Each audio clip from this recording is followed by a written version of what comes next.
So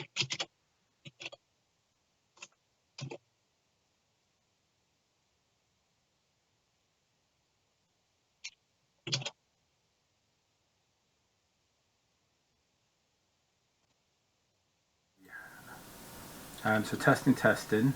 Can you speak as well? This is Gary John coming through on the live stream with Jason. Okay, now stop. At 1 2 1 2 1 2. I think we're up and running. Guys, can you hear us? And I think you can now. I've added another audio stream to it, so hopefully they can hear me. But we need someone to say so. Guys, let us know. Can you hear us? Adam says yes. Honestly, guys, it's like I am a Microsoft certified professional, and but I just don't know this software. It's just nonsense the way it would separate our mics. That's Skype. If it can hear you, it should drag my voice in exactly the same as yours instead of splitting the channel. You know, but anyway, we're on.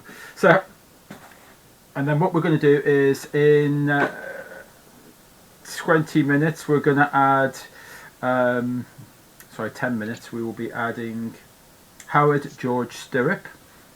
He'll be joining us. And then we'll have to mess about with this mic probably. So let's not go through that again.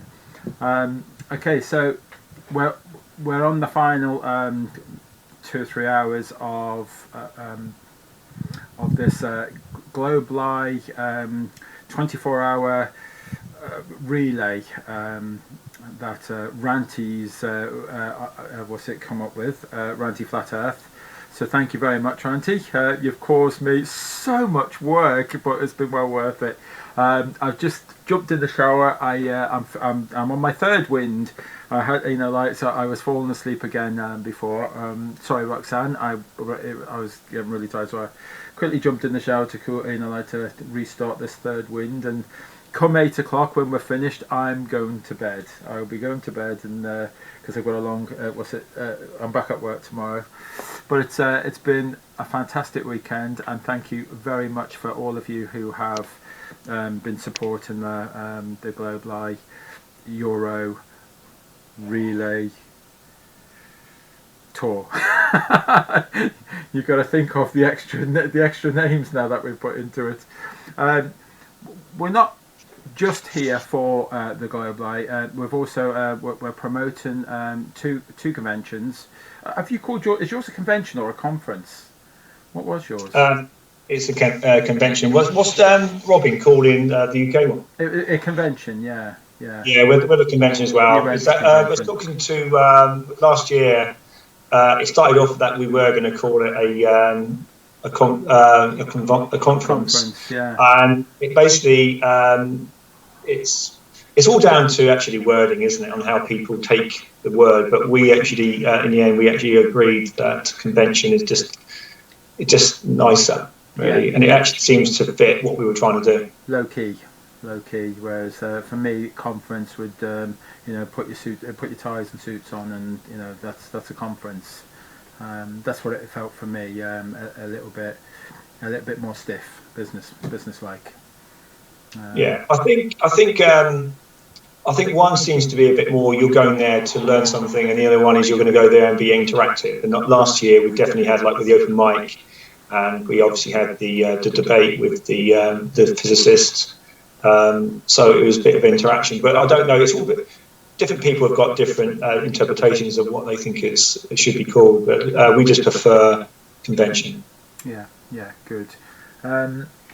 So when I have this idea that we're going to once the UK tour starts, that we'll be promoting both conventions.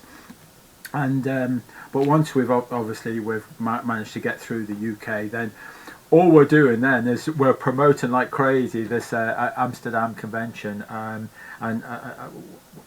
I'm envisaging the fact that as we pass through France, Spain, Portugal and Spain, and making our way up towards Amsterdam, that will be reaching out to an awful lot of people and saying, look guys, you know, like, you need to, there's a convention there, you know, it's in Amsterdam, it's in this side of the pond, and you know, you need to be going. um, let's fill it up. Let's fill it up. I mean, like, how many people can sit into that? How many people can go into that convention? In total, including the actual the organisers and the speakers and the help, Yeah. a total of 260 people, and it's like almost like a lecture hall type, like a theatre style, Yes. where all the seats roll up. You know, so basically everyone who's sitting there will get a decent view. So instead of everyone being on the same level, which we had it last year in Birmingham, it's a really nice arena, I must admit. It's actually above. It's actually part of the library in Amsterdam, and it's just a nice setting. Yeah. Right next Yeah. to it. So why the convention? Why did you do the last one, the UK one? What for? Why do we have to have conventions? It's a good question. It all started off because of Jaron, actually. I don't know, about 2 years ago, I happened to be listening to him, I think on his Monday night show. He was talking about that he was checking his emails, and one of the questions asked him, is he going to the convention in July? At that time, I didn't actually know what convention it was on, and he basically said that he wasn't going. So I literally went on the internet to find out what was happening and found nothing. But what I did come across is there was a guy, Eric Heslinger, in Europe, Amsterdam, I think, not Amsterdam, but the Netherlands, was putting on different conventions or conferences or whatever he wants to call them in Europe, and that included London. So I thought, oh, I wouldn't mind going to London. And I clicked on the link and there was nothing there. So I contacted him to find out what was happening. And he put it, it's almost like he was doing it as a landing page to find out if there was interest in London, and he would need to like partner up with somebody to help do that, the UK side. So I obviously was clearly interested because I thought, well, I wouldn't mind going to a convention, but if there isn't one in the UK, the best way to do it is maybe link up with somebody like France, sorry. Yeah. And over a period of a week, I was back and forth in discussions with him. I actually arranged to go to somewhere near Utrecht to actually go to one of these all-encompassing conferences, which wasn't just about flat Earth. It's loads of subjects, like New Age type and different ways of thinking. But in talking to him over the next week, I actually found that his model that he wanted to promote wasn't necessarily driven on flat Earth, and it wasn't also driven on.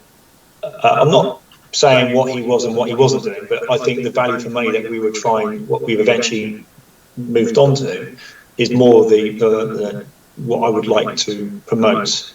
So it basically started off life as being an idea that indirectly came from Jaron.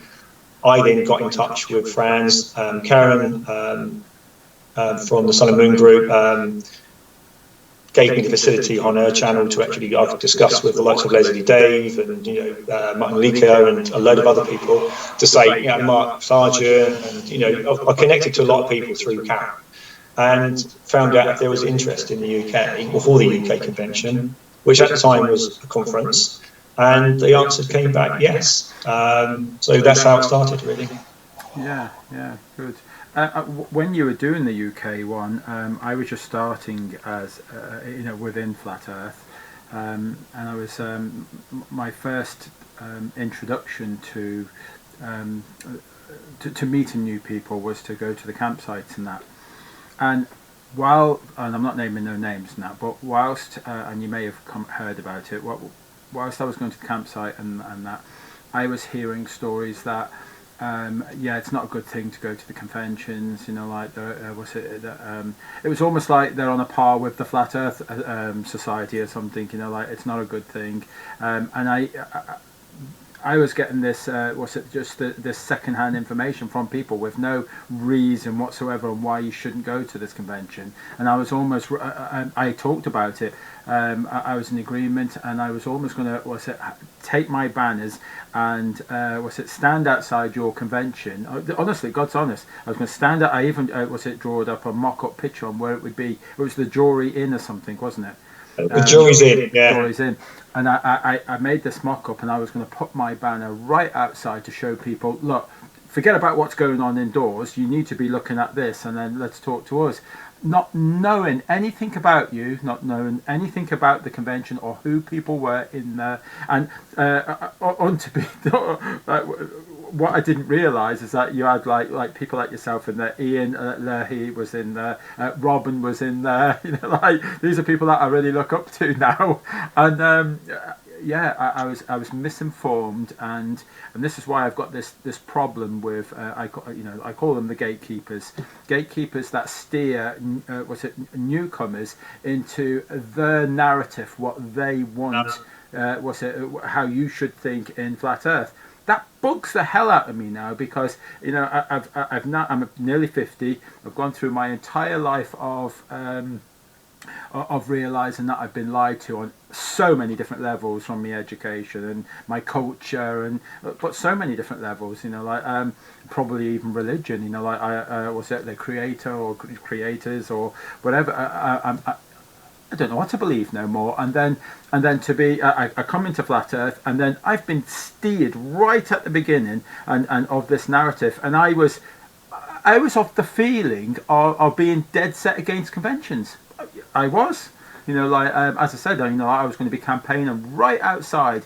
And so I see people now, I've heard stories that they're at this next convention, that there may be a few trolls outside, campaigning against it. I heard stories about that. And if that's the case, I actually understand them. They've been led in a narrative. They've been, there's probably a spokesperson in that group, a gatekeeper, as I say, and feeding them all disinformation. That's what I got, and it was just narrow-minded people that that don't want to explore what is happening in these conventions, and it's much more than just learning new things about flat Earth. It's about the association with people who actually think the same as you. What I'd like to say on that, Jason, is there's two areas that I think that covers. Is that there can be where you were misinformed, and I actually know the group you're talking about. It's up to you if you mention them. No, but I don't. I'm not. No. I'm saying if you want to mention them, you can. But I know the group exactly the one you're talking about, and I've actually come across quite a few people that have now left, and they've, for whatever reason, they've left. And bottom line is, they were, I don't know if manipulated or whatever, but like you said, that you were like set up in such a way that you felt that it was a bad thing that we were doing. Yeah. And the funny thing is, if you just spent 10 minutes speaking to Didi and I and a few other people that actually went to the convention, we actually had a blast. And like Adam Meakin was there, and Martin Leaker, and Ian Leahy was there, and I could give you a whole raft of names. And I wasn't. Yeah. But the thing is, there's two things, isn't it? Is it that some of these people are part of the gatekeeping system, that they're deliberately put there to create disharmony, or are they just misinformed? But somebody would have to have done that in the first place. Because I actually went to see my very first Flat Earth meet, and I actually met allegedly Dave, and I was in the bar and I was in awe of him because I've seen him on the internet, and I thought, wow, Dave, and you're famous. He said, well, am I? And that was my first time coming across Dave, and since then we've become friends through Flat Earth. And I was suggesting that because Patricia Steer was coming over to the UK, she would like to join the group, and I was told immediately, no, she's a shill. Yes. But I was just going to say this about Patricia. I think it's a shame that she's had to leave because of what's happened, because she's been basically forced out, and the people that have forced her out, are they just misinformed, or is it part of their agenda? And if it is an agenda, that's really bad, because I believe in choice. And like Didi and I put on a convention in Amsterdam. There's one obviously with Robin in the UK. People have a choice. Some people may go to both. Some people won't go to any. But choice is everything. Yeah. And some people are trying to. I wouldn't say to you, Jason, you shouldn't do that. And if you came to me and you said you were struggling with something, I said, well, have you considered this? Because clearly the way you're doing it isn't working. Yeah. Because you've reached out to ask the question. But why should somebody decide for me what I should be thinking? Yeah. We already get that with the mainstream system, don't we? That's right. That's right. It was a big problem for me. I created the festart.co.uk and started putting some links in there, and it caused quite a few problems with the communities that I've belonged to. He's a shill, she's a shill, he's a shill, and I'm sorry, I don't have. Maybe I'm naive, and I don't buy into it. I haven't come across anyone that has done any damage. All I see is that these people that are all called shills and that they're doing such good work. You know, like, and the reason that I can go out and talk to someone at the moment, it's getting easier and easier, is because it's out there in the mainstream.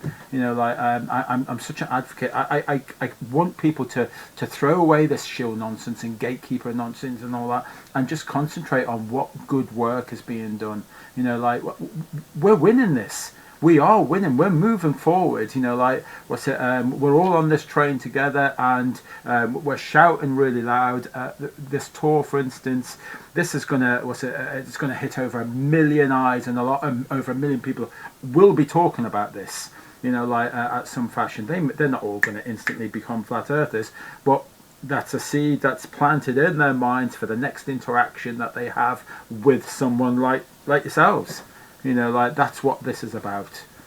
Well, what I'm thinking, though, Jason, and we've had this discussion before, that after you leave the UK and you then head down to south of Europe, Spain and Portugal and France, you will be able to, over that 2-week period, or when I say you, whoever's on the bus, you're going to be at home to help fund the thing. And I think it's amazing what you've done, actually. The commitment you've put in is not only in time, but the actual financial commitment you've put into this. I know you're going to end up with the vehicle at the end, but you don't know what state that vehicle's going to be in. You don't know what it's got to do. No. But in between the UK and getting to Amsterdam, you're going to be talking to people about flat Earth and about conspiracy theories and, you know, what's happening. But you'll be able to say, we have just literally a few days ago just finished a convention in England. In 10 days' time, we've got another one happening in Amsterdam, and then we're going to carry on with the rest of the tour. It's really going to add a lot of, like, additional weight on top of what you've already said to these people. Yes, definitely. And I can't believe also that we're now finally knocking on the door of it happening, because of all the back and forths, all the meetings that took place. Is now weeks away, if less than weeks. I mean, is it still starting at the end of the month? Yes, it is, and I kick myself because we've had an awful lot of meetings and discussions about, you know, like, how to on both of the conventions and the global. I don't think people realise the amount of hours, days, weeks that we've put into this. You know, but the thing is, though, one of the things that frustrated me in the past, I don't know if I get frustrated with it now, because I just basically think these people are ignorant, is when you put in a lot of time and money and you have to keep changing the program because things change, and all you ever get from some people is, oh, you're just in it for making the money. I've actually been called a CUNT from people because I'm ripping people off, apparently. Yeah. Well, I'd like them to see my bank account to see how much I'm ripping people off, because all I see is funds going out, and I know for a fact that's exactly what you're finding. Yeah. So, but it's a hard undertaking, isn't it? It's not something for the light-hearted, because putting on a convention or putting on a tour is a huge undertaking, and to be attacked for it along the way is a little bit depressing, really. Hurtful, yes, it is depressing. I'm fairly lucky, you know, like, I'm quick to the second that I hear that someone's there's a channel and maybe bad mouth me in such a way, I unsubscribe immediately, and I don't want to hear it. I don't want to get involved in it, and I'll move on. So I feel like that. Yeah, they can say what they want about me now. If there's someone out there doing that such a thing, I don't really get to hear about it. I'm moving on. I've in the mindset now. I know what I feel as though that I've come to the conclusion. I know where my place is. In this flat Earth, this globalized. I know my place, and I'm comfortable with my place in it. My place is purely, literally, to bring people to the debate, to the argument, to the table. That is my place. I know I'm not going to convince anybody out there on the streets. I'm just planting seeds and hopefully bring them to the table. And there's much better people out here that can, like Globusters and Nathan Oakley's channel and all that. There's much better people there that can hopefully re-educate people and tell them a little bit further what they've been like Faking Space, Paul on the plane. How awesome is that? Is that not educational or what? To know that everything that you've been shown about space and he's pulled it to bits, and you can confidently say after you've seen that body of work on Faking Space, that you're comfortable. You can look someone directly in the eye and say, "It's not what you think, mate. That's all rubbish." You can comfortably do that. Yeah, I know my place. I'm just bringing people to the table. That's it. Yeah. I think I've got to be honest, Jason. The thing about the European tour is I'm intrigued about how it's going to go, because it's so huge. Because I know that you're talking about money for the actual fuel for it, and obviously along the way you're going to have a service, because if you've got like a vehicle that's, I don't know how many miles you're going to have it on by the time you actually start the tour, but it's going to go from almost 0 to 15,000 miles over a 3 month period. Well, I doubt the service is going to be 18,000, so you're going to be needing a service along the way, aren't you? And you need to obviously allocate the time for that service. Possibly, but it's got a service due Thursday. So when Thursday gets here, it'll have a service, and because it's got a lighting issue. My headlamps aren't coming on correctly. The full beam works, the parking lights work, but just the main dip beam, that doesn't come on. We know what the problem is, and so we've got a mechanic. He's fixing that Thursday along with the service, and so hopefully, you're right. It may somewhere along the line. We're talking 14,000 miles, but continuous use. I think as long as that they keep keep it topped up with oil and. I think what I'll have to do is get a printout of 1 to 10 steps on how to look after this vehicle whilst you're driving. But hopefully, it's common sense to a lot of people and that. But never take it for granted. The way I'm thinking though, that it's evolved into, you're going to do the UK and Roxanne's going to take over into Europe because you need to carry on working to fund. I'm so gutted. If I could have walked away from a job and carried on, and we had enough money, we would have just hired the vehicle. The vehicle was it was going to cost between £5,000 and £6,000 to hire a motorhome for that length of time.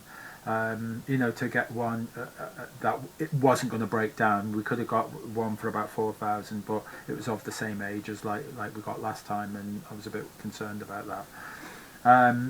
So it just seemed the most obvious, the money wasn't coming in quick enough. Like you with your conventions, you're a little bit worried about your convention. I was so having a panic attack that it's not going to happen. I can't see this coming together.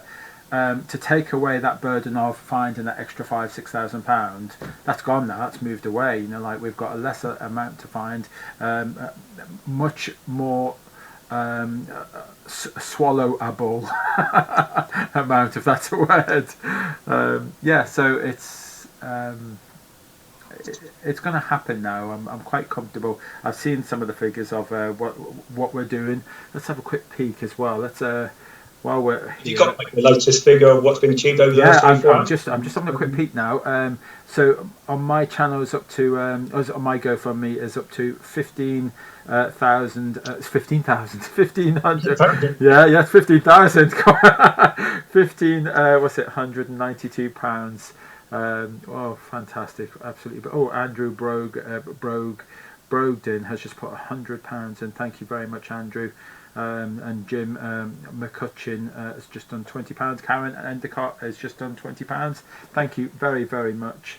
Let's have a quick look at Paul on the Plains GoFundMe is at $663, which is what's that, $1,326 because he's going to be doubling that. He is. So well done, Paul. I feel almost guilty. I keep mentioning that, and sorry, Paul, if it. And then we've got what's it? Globalist's GoFundMe. Just refresh that page. Is we just had a little increase.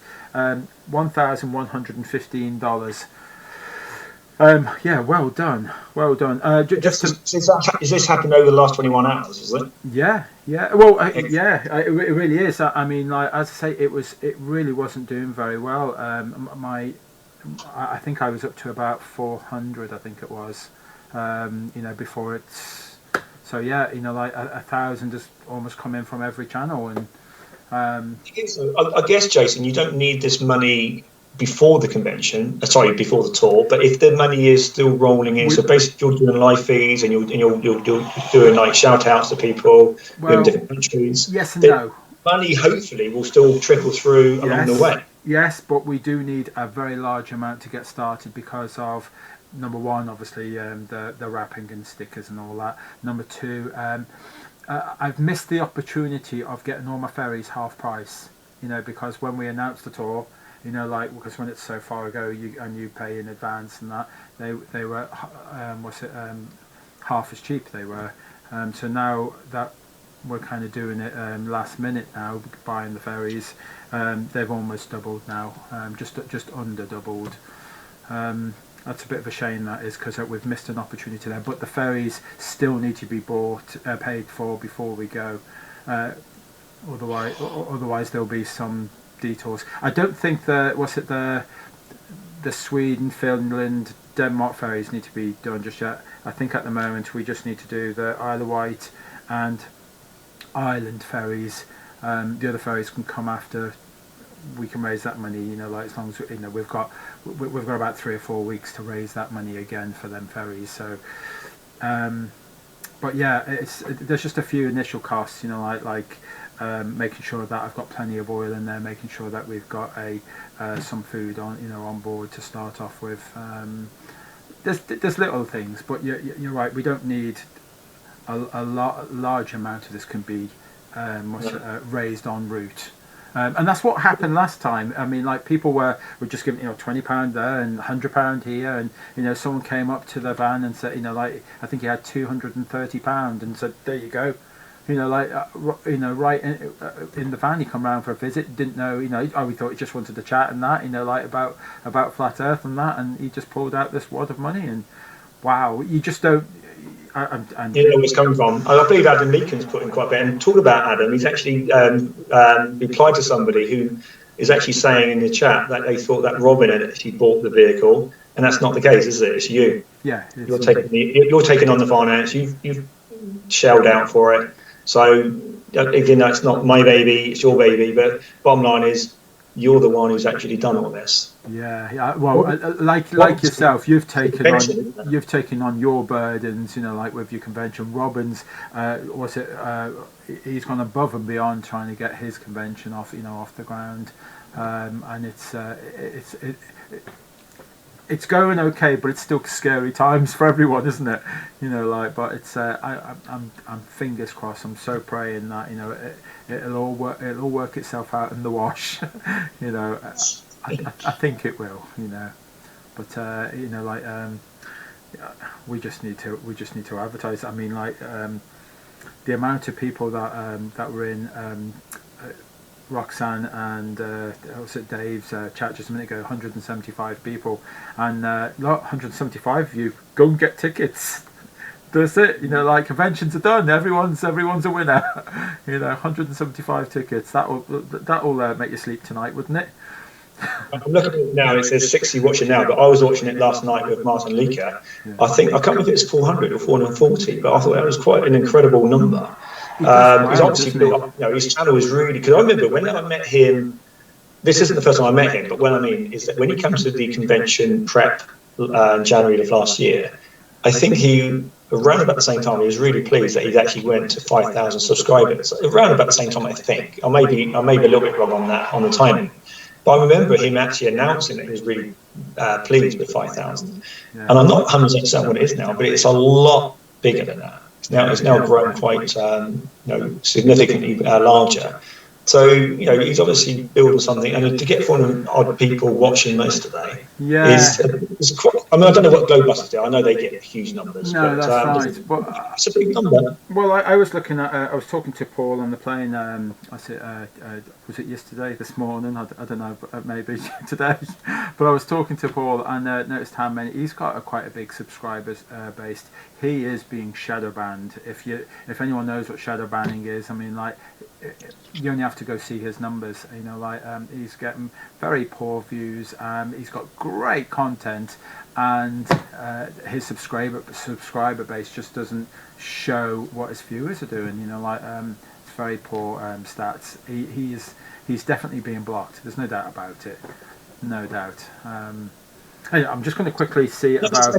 I was trying to find one of the channels last night, and I didn't want to go through your. Mirroring. I actually wanted to go direct to their site. I think it's Paul and playing, right. And I had to go back into my PC 3 times to locate him, and I'm subscribed to him. So if I can't get straight onto a channel then people that are actually not, it's not going to come up in their feed if they're actually, because this is what YouTube are doing, aren't they? They're just literally just scamming us already. And I had a link sent to me the other day about how Google and like Facebook and how they control what they give you. And the reason why a lot of people are indoctrinated is because I wouldn't say they've allowed it because they don't know they've been indoctrinated, but the system just stinks. And that's why obviously what we're doing is because we're trying to say, hold a minute, there's more to this. Yes. I think, I'm not sure who said it, was it Walter in IMO Media? He said, he said on one of the streams, he said, we're right over the target now. And I think that's what it is. We're making enough noise now that it's the right time to start shadow banning us and start manipulating the internet, and they're manipulating the links, the tags. We've seen it with I don't know if you put that that bit of software that you can put on your Chrome, and you can see all the tags and things, and see the tags for flat Earth, the meta tags, and you can't. You put in flat Earth, and it doesn't. No information shows about it whatsoever. You put in Apple, get loads of meta information all about Apple. Put in banana, loads of meta information. Put in cow, loads of meta information. Put in flat Earth, zero. They are so messing with us now with the censorship. I think that speaks volumes, and I think even Globalist, some of the trolls that are on here, they can see that, they know that's happening, and that's all fishy. They must see that. They can't be that blind. Isn't it interesting though? Like last night, I think it was on Adam's. No, not Adam's. IMO Media. I think that there were people coming in. I'm not 100% certain if it was on Globalist actually, but I think there were people that are like Red Rhetoric and a few other Globalists that are actually putting a little bit of a donation in. Have I got that right? Well, I actually thought someone was playing games, and because it seemed like, oh, that's a fun thing to do. But Ranty's of the opinion, unless he's playing games, so he's of the opinion that was genuine. I think they all come from his channel, and it genuinely happened. How awesome if that happened! I don't know.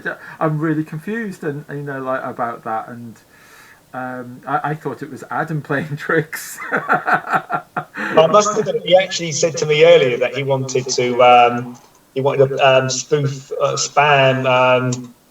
Roxanne, I think, and Dave earlier. I don't quite know what he was aiming to do, but I just think he's funny. Yeah, that's right. And apparently, Martin Leaker needs one more person to get to 28,000. So it's just a little hint, guys. So he's going to great. do that. It's on 28,000 plus in the next 10 minutes. Subscribe. And just about likes and stuff, we've got 56 watching and we've got 24 likes and 5 dislikes. So I think it's the black shirt. That's what it is. They don't like black shirt. No. I don't care about. Or is it your flowery shirt that they don't like? I don't know. I just wanted to ask you actually, how have you found the last 21 and a half or almost 22 hours? Because you've been involved in a lot of this, and you must be partly buzzing and partly shattered. I'm surprisingly quite awake at the moment now. As I say, just before we started, I quickly jumped in the shower. I thought, I was on my knees just before I jumped in the shower. I was, feeling a little bit wobbly, and I'm on my third wind. I'm feeling quite okay. I'm up for it. It's not far to go. We've got to see it through to 8 hours. 8 hours till 8 o'clock. For the 24 hours. So yeah, I have been. If anyone else wants to join the stream, we've got 3 hours to go. 2 hours to go, I believe. 2 hours 10. Yeah, 2 hours 10 is it? So yeah. I've got. I'd say Howard George Stirrup has he's changed his name, was he on this? Howard Geocentric George Stirrup. So he's changed his name on that. Let's see if we can add him again. And come on, Howard, get yourself in there. I have to say, Martin's not 28,000 now, so I'm going to keep an eye on this for the rest of the day and see if it might be a little bit more than 28. But he's done it. So anyway, Martin, I like San Miguel or Peroni or any beer. So I'm owed. I don't care, Martin. You can just buy me whatever drink that you want. So, unless he actually tells me I've got this wrong, it was 5,000 in January 2018. So that's what 17 months. He's gone up 20,000 subs. That's quite a significant increase. So well done, Martin. Yeah. As you can see, I've been having awful trouble with Skype. We need an audio check from you, Howard. Just say hello.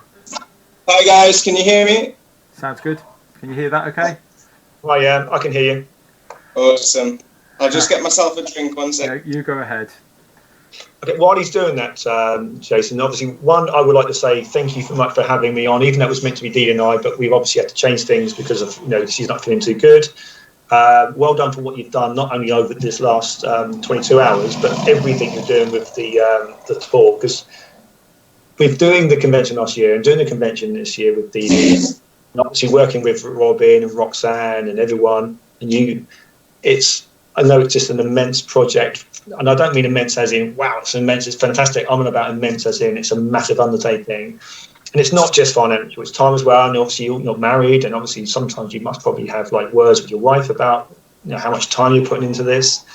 And I just think that it's not a question of like pat on the back, but it's just a question of I'm saying well done to you, because what you've done, and obviously with Harry last year, and he's like I noticed when you were saying last night about he's welcome all the time, come on it. He's a top guy, and I just think that what he started and what you then took on, and obviously now you're working with other people like Robin and Roxanne and everyone. And Charlotte, it's just wonderful, and working with like people like Adam Meakin and I'm Media and Globusters and David Weiss and whatever. There's some really really good people out there and on the plane, and we need to work with them and maybe not worry so much about the people that just want to throw stones, because they're not really adding anything, are they really? No, that's right.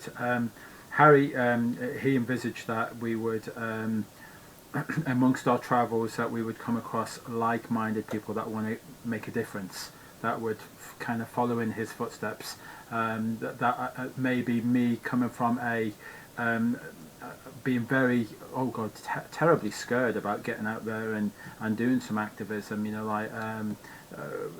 up to a point where I was kind of feeling really terribly sick, before I would go out and do it, and getting over that barrier. Harry envisaged that so many more people would get out there on the streets, and it really hasn't happened quick enough. I don't want to be doing this forever. I want to see 100, 1,000 people behind me, like, or in all the towns up and down the country. It can't be just me. It can't be just you. It can't be just Howard. We need so many more people to make a difference. This has to be the next step. Like, people need to be inspired to want to make a difference, and and one day we can go into a school and we can talk to teachers, about what they believe in and not be ridiculed. That's what I want. That's what Harry wants. He wants the next generation of people to come out and then inspire others. Yeah. So anyway, are you going to leave us now, Gary? Are you going to? Yeah, what I'll do, I just wanted, the last thing I really wanted to say, and sorry, is this Harry? Sorry, this is Howard. Howard, this is Gary. I just want to say, nice to meet you, Howard. I've got to be honest, I haven't come across you, but I've heard, in looking at the chat, I've heard some good things about you. So the two things I want to do before I go is, one, I'd like to say hi, and I'm going to listen in and see what you're about, and I'm looking forward to that. And the last thing is, just to remind everyone that we have got tickets still available in Amsterdam. Obviously, if you're in the UK and you can get to Robin's and Charlotte's event in Kidderminster, that would be fantastic, and I'd like to meet you there. But basically, with the tour as well, I just think there's a lot happening in the next 2 months, and all we can do is build it and hope they come. But thanks so much for having us on, Jason, and I'm going to listen in to you guys and for the next hour and a half, 2 hours, and enjoy it. All right then, buddy. Yeah. All right. Nice. But once again, thank you much, and nice to meet you, Howard. Nice to meet you too, mate. Cheers. Thank you. All right. Thank you. Bye-bye. Cheers, buddy. You all right there, buddy? All right, yeah. If I can apologise to everybody for the nudity, it's so hot here. I'm sweating as it is that I daren't put any top on. I'll suffer even more. I'm just trying to work out why you've now taken the full screen, and let me just see if I can figure out what window. Don't want that. It's just I've been trying to. No. That's okay.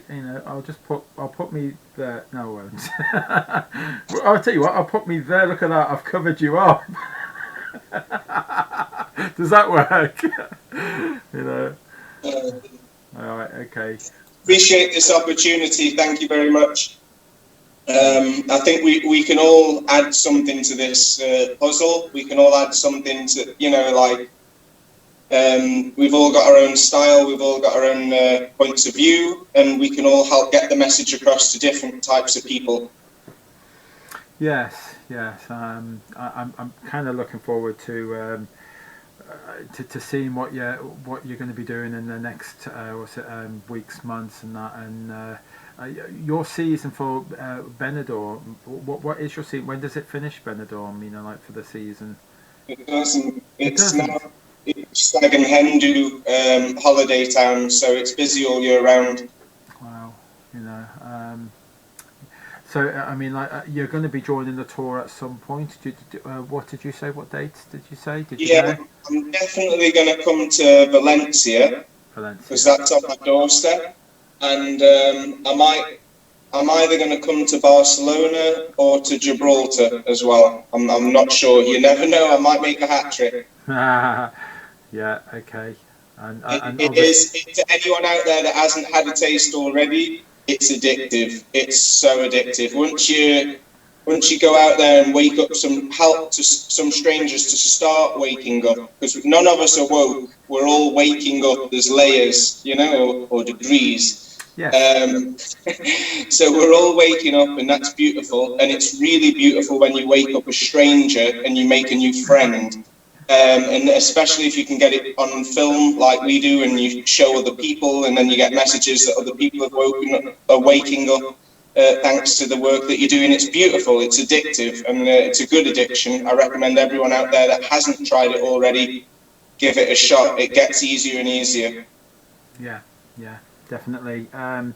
I must admit, the first time, can you remember your first time out? You know, was it because my first time out, it was awful. I was so scared. I really was. What was yours like? It was. I mean, I don't like the sound of my voice anyway, but I said all the time. I was nervous, repetitive. I was, the timing was bad. But practice makes perfect. And there are days that I'm thinking, you know what, I'm not going to record today because I'm not really feeling it. I mostly record when I'm really pumped, prepared. Like I'm going to do it and make it look easy, because that's the thing. We got to make this look cool. We got to make it look easy. We got to inspire others, like Harry's inspired us to pick up the torch, and carry this on. Like you guys were just saying, I made a few little notes so that I don't just blabber on about nothing. And my first point is where you guys left off. I'm pretty sure I can speak for you, Jason, when I say this, and a lot of other people. We truly do appreciate all of the subscribers, the comments, the shares, the likes. We even appreciate the negative comments, because they bump our posts, especially on Facebook, or they inspire us to research and improve our arguments. Yes.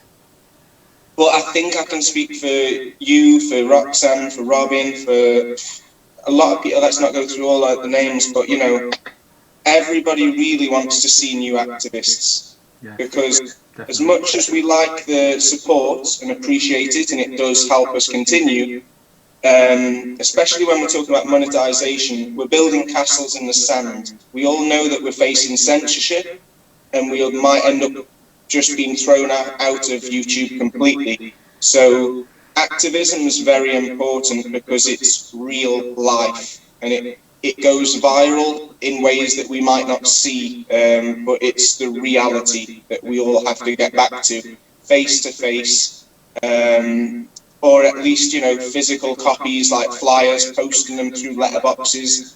But it's they're more valuable when you actually explain them to someone. I'm sure a lot of the people have seen my flyers. I'm recommending that we all promote science, a scientific method, so that we can not have the debate and not get put into the burden of proof, of proving our model or our religious beliefs. I'm sure a lot of us do have religious beliefs, but it's better to wait until we've kind of won the audience over. We've got them thinking critically, and we've got them connecting a few dots. As soon as we can relate to somebody's interest, or get them on board by, like Harry's done, he gets people to agree that 9/11's not right, or that, loads of things. Once you've got people that they can say, yeah, I don't trust the government, boom, you've got them on board, then maybe you can start answering the religious questions. But try and stall on that, and just keep pushing that people check for themselves, because that's really what we want. Stop believing scientists, the false prophets, because they're just preaching secondary information, and believing scientists, believing doctrine of scientists, believing stuff we see on television, or believing old scientists with degrees and have got published books and works. It's all secondary information, which is good to learn from, but when it conflicts with our primary observations, we have to start thinking critically. We've been given 6 senses, and I know it's 6, we'll not get into that now, to actually judge things for ourselves. And we need to remind people, whatever your religious belief, whatever your spiritual belief, if you really love science, you should trust your senses and apply scientific method. And there's no need to argue with me, there's no need to argue with anybody. Let's just compare results. Yes. Yeah. Yeah. I see, on my next point, it's vital that we make this viral. For the survival of the human race, we need to remind people to have a survival instinct. Okay, we've all been programmed to be cool, which cool really means, I've probably said this before, delivering your message, your work under pressure, and taking care of your shit, where they've got us all thinking it's being passive and submissive. And that's the problem. We've been programmed to just allow this hierarchy to take over and manipulate our minds and manipulate our decisions and everything.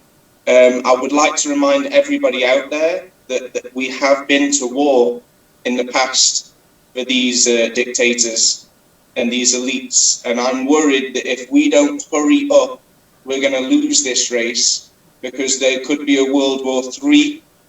You know, we'll joke about an alien invasion or something. You know, that would be lovely. You know, if they tried to pull off a scam like an alien invasion, that, you know, that might not hurt anybody. But if we're talking about a big distraction, a big diversion where they're, you know, eugenics, and we're talking about a world war of some kind, we need to get people out of that. Like, hey, don't fall for the propaganda, because they've done it before, they will do it again. We need to wake everybody up quick to that. You know, forget the shape of the earth. It's that we're being lied to.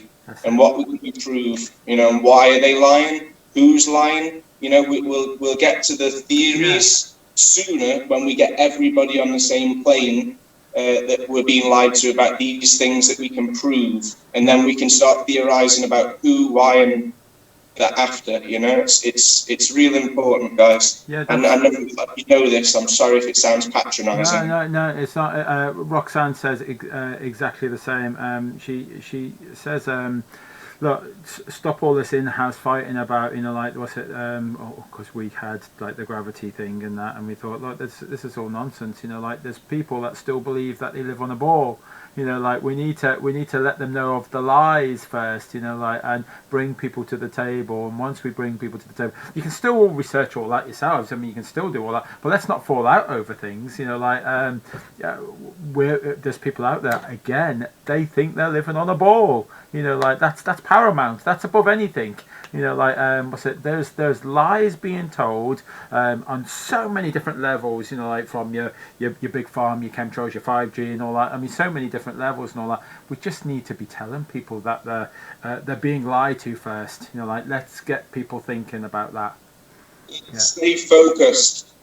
Yeah. Let's stay focused on the bigger picture, because we all know that they invented the term conspiracy theorists, conspiracy theories, so that it kind of labels people, puts us in a box, and it causes a negative priming that makes people not really take any notice of what we're saying, or they disregard it with disgust because they've been primed, like with the flat earth with the water falling off, or somebody that says you farted when it was probably them. Everyone will think it's you. You know, it's negative priming. So guess what, guys? They're doing it to us now. This whole shill, I'm sorry, but we're falling for it. There might be shills, or there might be people that are just getting promoted for not the best things. You know, like, I've put out some things that I could have done a bit better, and the worst of my stuff, it seems to be the most popular. I don't know if it's getting promoted or if it's just getting spammed, whatever it is. My point is this: rather than concentrating on who's a shill, why don't we just make constructive criticism and tell people how they could do better to avoid being called or doubted or, you know, disliked? We should all give constructive criticism. Instead of naming people, calling names, which is just destructive, divisive, it's exactly what they want. We should say, I'm not going to give any names, but, you know, hey, such and such, everybody's saying this, that, and the other. Maybe you should try doing this so people don't say that. Let's help each other out, and by doing that, other people will see that there's a progress. That there's a, you know. I think. I'm going to spell it out. It's obvious. Let's give constructive criticism and less name calling. Because even if you're right about such and such a person, what does it gain going into their personal life? I think we should step out of everybody's personal life and judge their works. Definitely. Our ego. I was just going to say. I was just going to get to it. Our ego wants us to we've been initiated, indoctrinated to kind of this hierarchy where we're competing with each other. No, guys, we need to work together. We need to help each other, strengthen each other. Don't weaken each other and call each other names and stuff. It's basic common sense. We've got to see the bigger picture. Don't lose focus with all this data overload that they're giving us, and don't be part of the problem by producing content that, you know, that's just babble or something, or opinions about characters in the movement. I think everybody should try and think quality over quantity, because we know that when you search flat earth, it's all the anti-flat earth stuff that comes up. Well, if people are searching for other keywords like people's names, we don't want loads of rubbish. We need stuff that's motivating and inspirational and helping others learn and grow from it. So without trying to insult anyone, we all have to remember, forget the views, forget the subscriptions. It's more about quality than quantity. And yeah, it's serious. It's great that there's like funny memes and that there's people that have done shows to kind of mock Globers and stuff. It's great because, like I say, we all need to attack it from different angles. But I think whether we're taking a funny approach or a serious approach, we should all remember there's been wars in the past and there's been big losses of life, and we don't want to get there again. So everyone's full steam ahead, you know, but try and be constructive in whatever style you bring to this.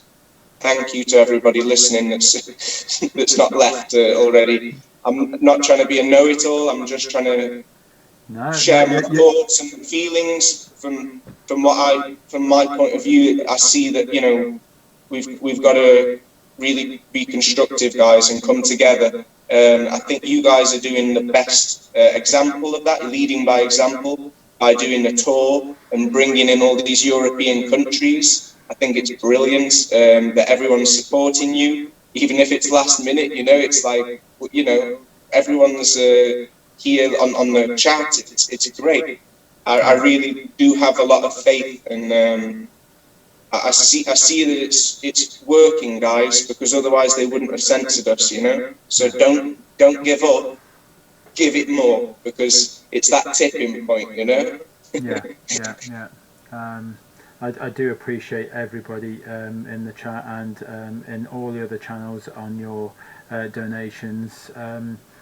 As Howard says, you know, like this is for an amazing tour. You know, like this is this can reach so many people. You know, like not just Europe, around the world. You know, like if we get that media right and and reach every country, you know, like in Europe, it's going worldwide, you know, and then this time next year we'll all be able to speak a little bit easier out there on the street, and for new up and coming activists and all that, you'll look at us and think, what was your problem? It's easy, this. Everybody's a flat earther, you know, like so yeah, that's what it's all about, you know, like it'll make things, it's just a domino effect, you know, like it will things will get easier and easier for people.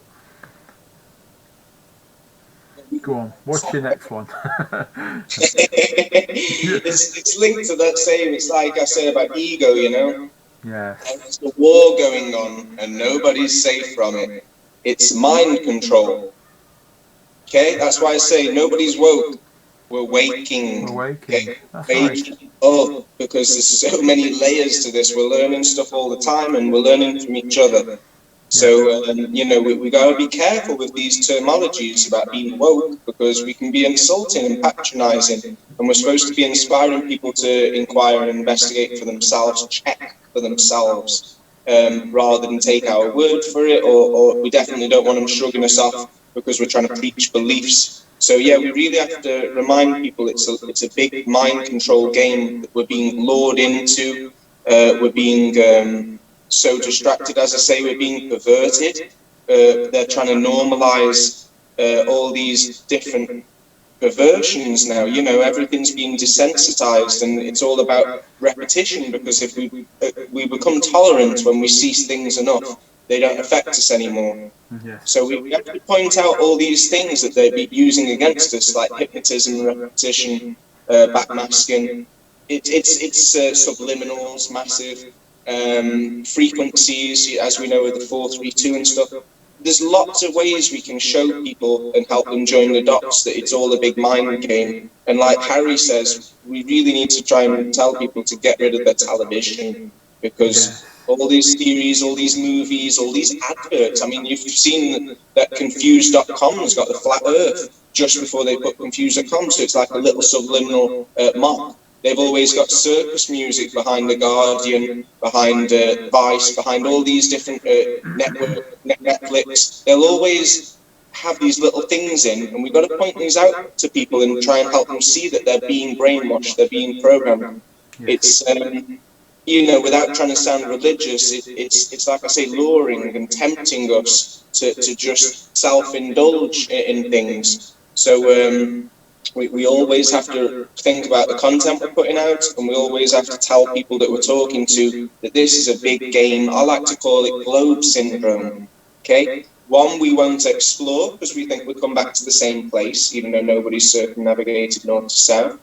So they're hiding the land, this, that, the other. And also we feel irrelevant, insignificant, lost in space from the Big Bang. So it's all mind games, so that we kind of have a materialistic view of life, which is the donkey with the blinkers and the carrot is the material.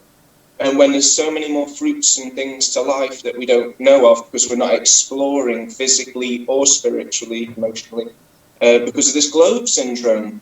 So that's the mind control. And I think also when people say, what's the point? Just one word, globalization. It's all there in the words, okay? Thanks to etymology, it got me like starting to see these things a little bit. My next point was, without trying to sound religious, there are governing energies in this world, you know, and maybe the positive energy is maybe from the astral realm, the heavens above.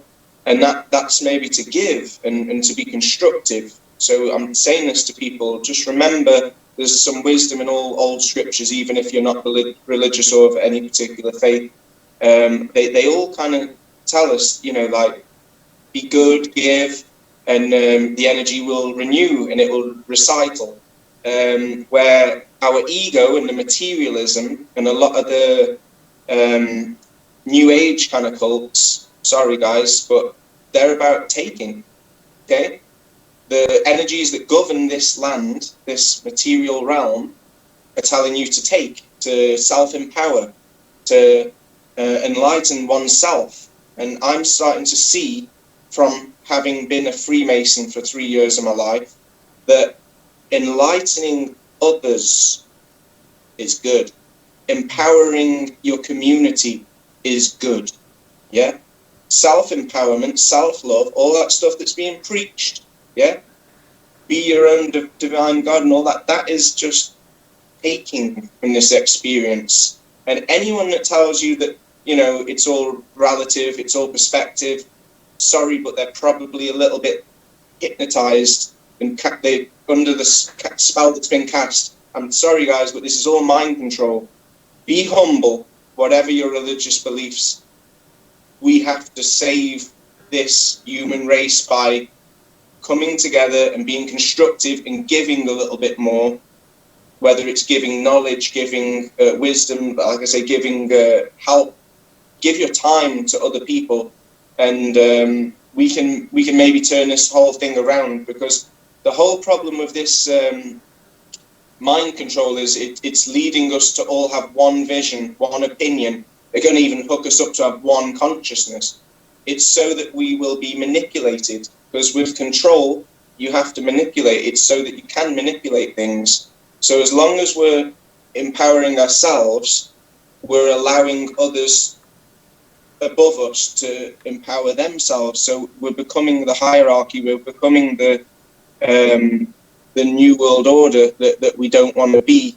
So I just think, while I've got this time and there's maybe a few people listening, just remember that this is all in the scriptures, and it's been said that we are going to end up being slaves to our addictions, slaves to other people's temptations.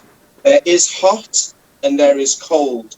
We know this from scientific method. So anybody out there that's preaching that, you know, there's no such thing as good and bad, yeah, anyone that says anything like that, snap out of it.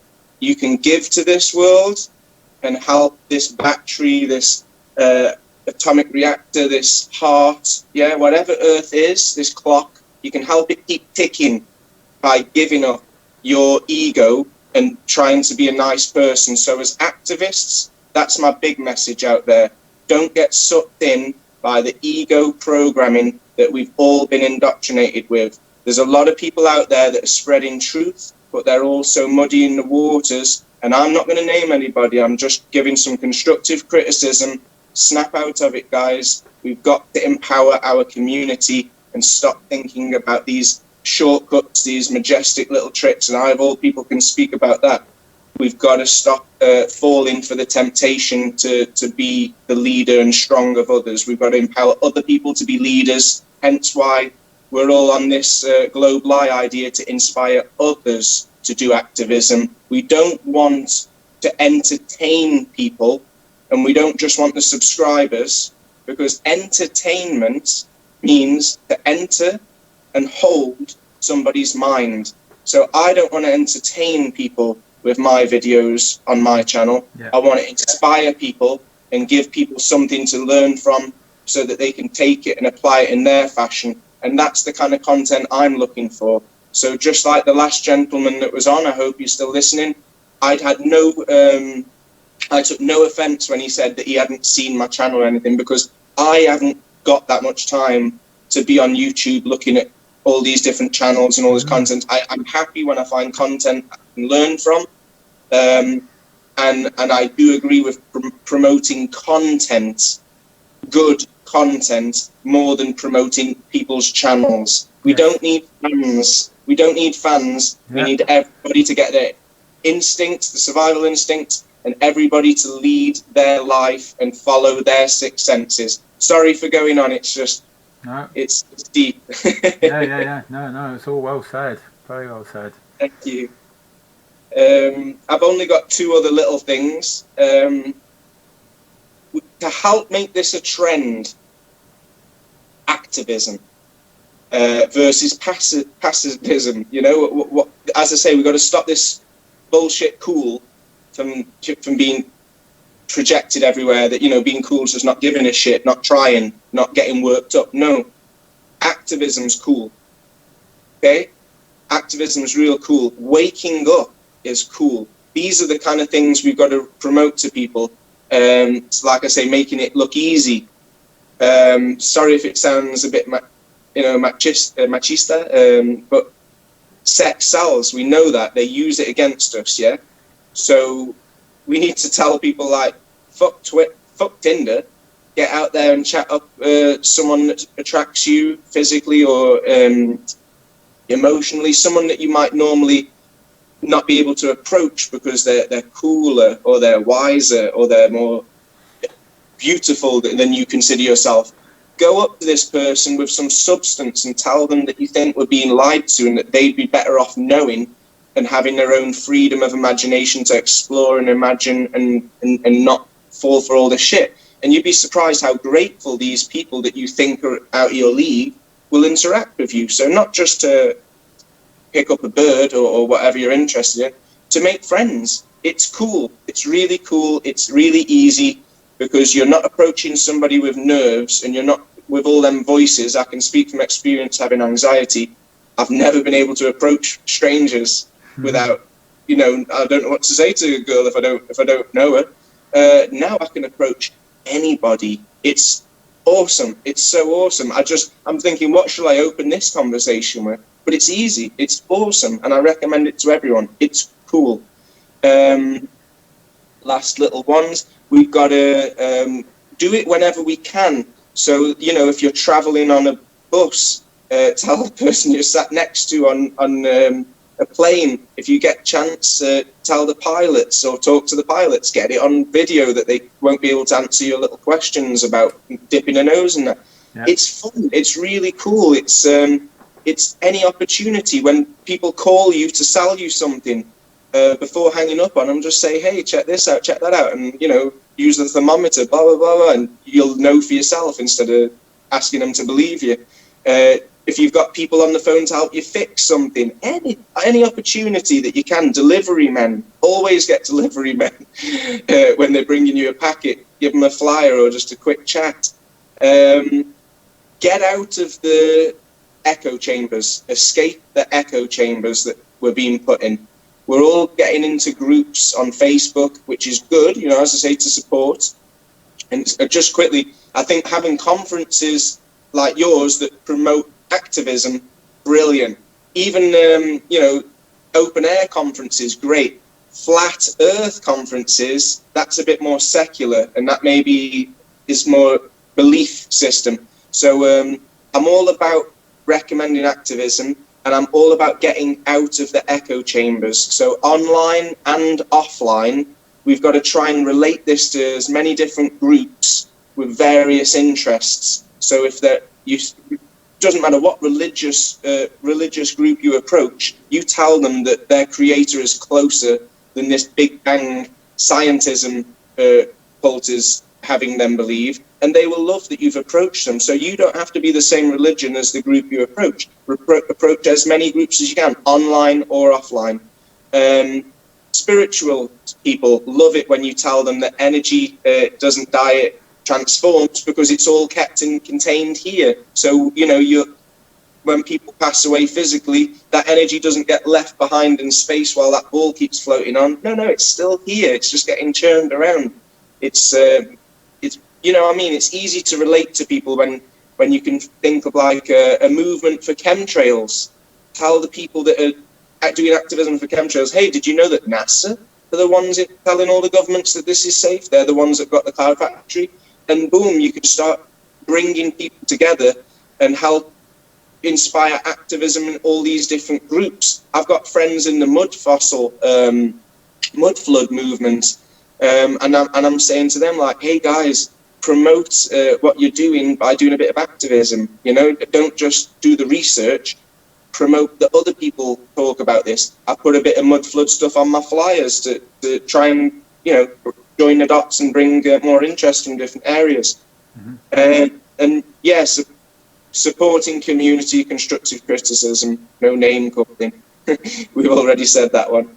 A little advice, if anyone wants to give it a try going out there to record, you haven't got to have a video camera, you can do it all on your mobile phone.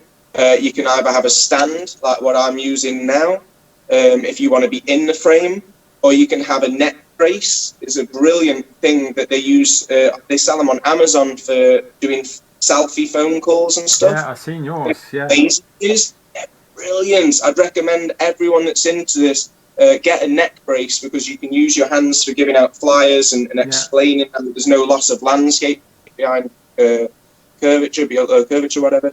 You can keep your hands free. You get a stiller frame, and it's pretty cool for like 14 quid.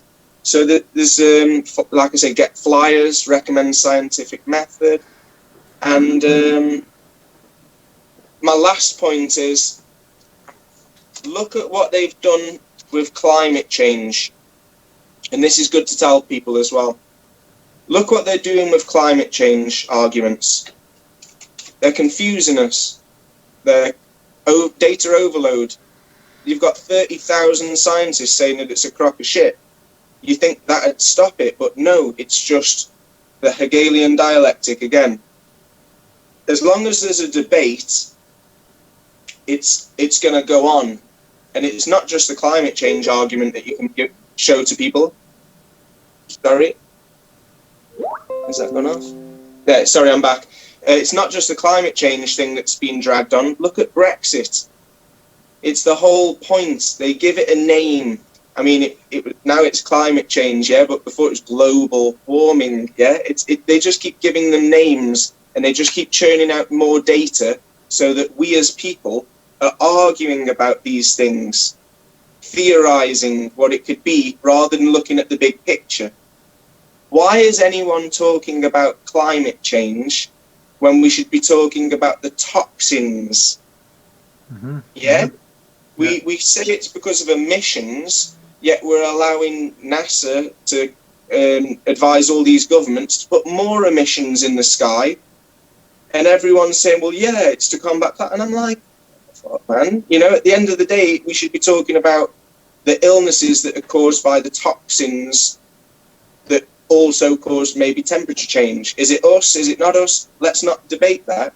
We know that we're adding toxins. We know that toxins are bad for us. It looks like they're causing us to debate each other over the temperature as a diversion. Yeah. What are they doing about Brexit? Oh, sorry for swearing. I can't believe the general public don't see it. If you were coming out of the European Union, you would have come out already. It's been dragged on for this long because they just want to keep confusing you and making you worry and think, oh, maybe we've made the wrong decision, so that when there's not a majority that want to leave, they can just say, oh, yeah, we're not leaving. People will accept it because they're sick of hearing about it, or they're confused with so many different opinions. What am I talking about? Don't let them do this with the flat earth debate. There shouldn't be a debate.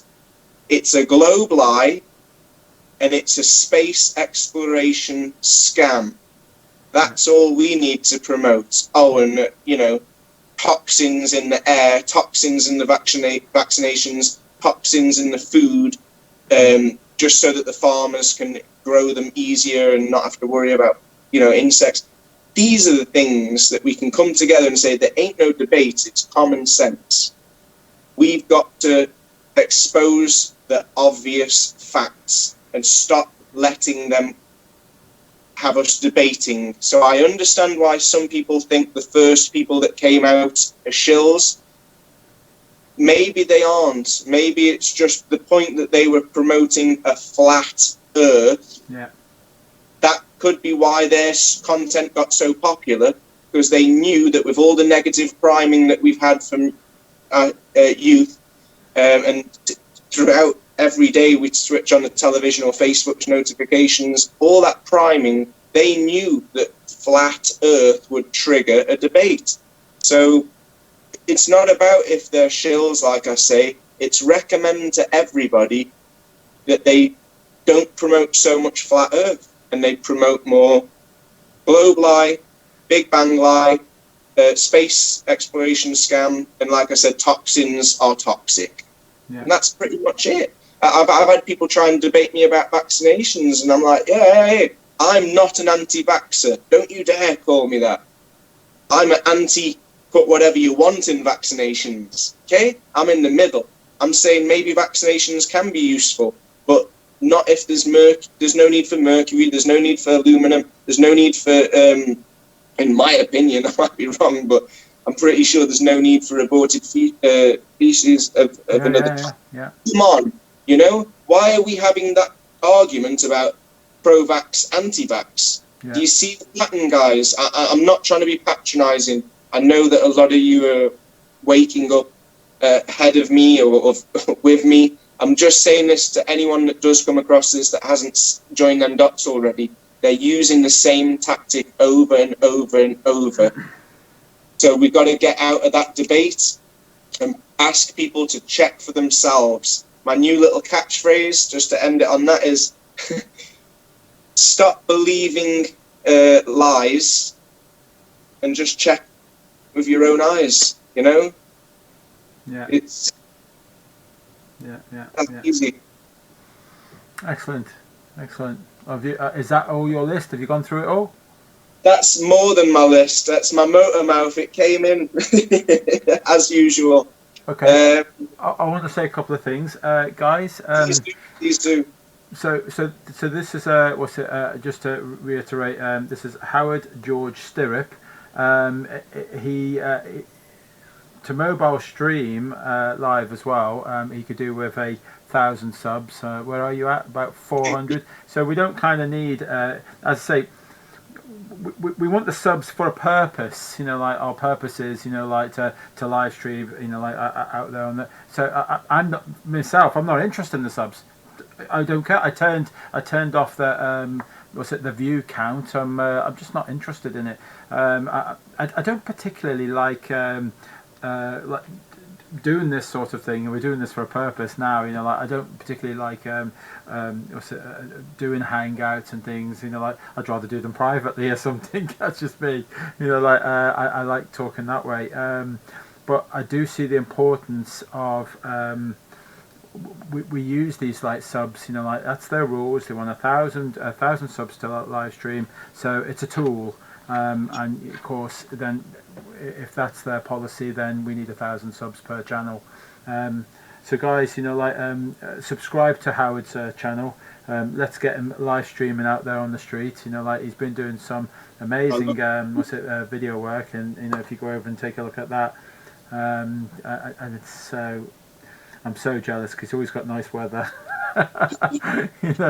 So because I'd love to be wearing the top, but it's unbearably hot at the moment. Oh, well, I don't know if you see some of our activisms. We've been out there in in the snow and blizzards, and we've been out there, like handing leaflets out, but. And you're like that. I shouldn't complain. No, definitely not. No, but I really appreciate the opportunity to help get my opinion out, and hopefully it's been constructive to anyone that comes across this video or that's been watching. Yeah, a lot of people will relate, to exactly what it is that you're saying.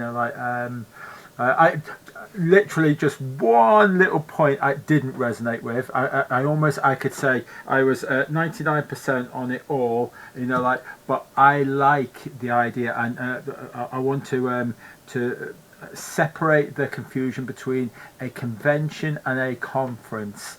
Like for me, a conference is it's stiff, it's learning something, it's different. I mean, a convention would be more of a get-together, to meet like-minded people. When I first got in this, I don't know what about you, I was so alienated by my friends and family. I thought I was going crazy, and I couldn't speak to anyone, didn't know anyone. And it was essential that I met someone. And if there had been conventions literally right at the time when I was emerging, and I was desperate for something, to reach out to someone, and to have 200 people on your doorstep of a convention, which is a glorified campsite. That's what we're talking about. Like it's just to reach out with like-minded people and that. Go on, go for it. Let me clarify. Be it convention or conference, I'm not against a globe lie. Okay. Convention or conference. I'm not against a truth seeking. I'm definitely not against an activism, because that's what globe lie is. Okay, yeah. What I really meant was I'm against flat earth conferences and conventions that promote, without maybe meaning to, they're promoting fandom. Okay, they're promoting fans to follow certain channels and to stay on the sofa. Yeah, and I can see some of that. Support this channel, support this, this model. And I'm saying I'm all about globe lie activism, conference or convention. I'm not really supporting flat earth, because it promotes, like I say, stars, celebrities, and it encourages fans, it encourages subscribers to sit back and watch us. I don't class myself as a big YouTuber, but you know what I mean? Yeah. We don't want people to keep us going. Like we said at the start, we want everyone out there to start making videos. We want to see more of new videos, new activists, than we want to see subscribers. I do want subscribers because it'll make me be able to go live. It tells me that people are happy with what I'm doing and appreciate it, and it'll motivate me to keep going. Yeah. But yeah, my main dream would be to see loads of new activists doing it better than us. Oh yes, yes. Yes. Like you said, they can take what we've done and build on it and make it stronger presentations, stronger arguments, make activism look even cooler.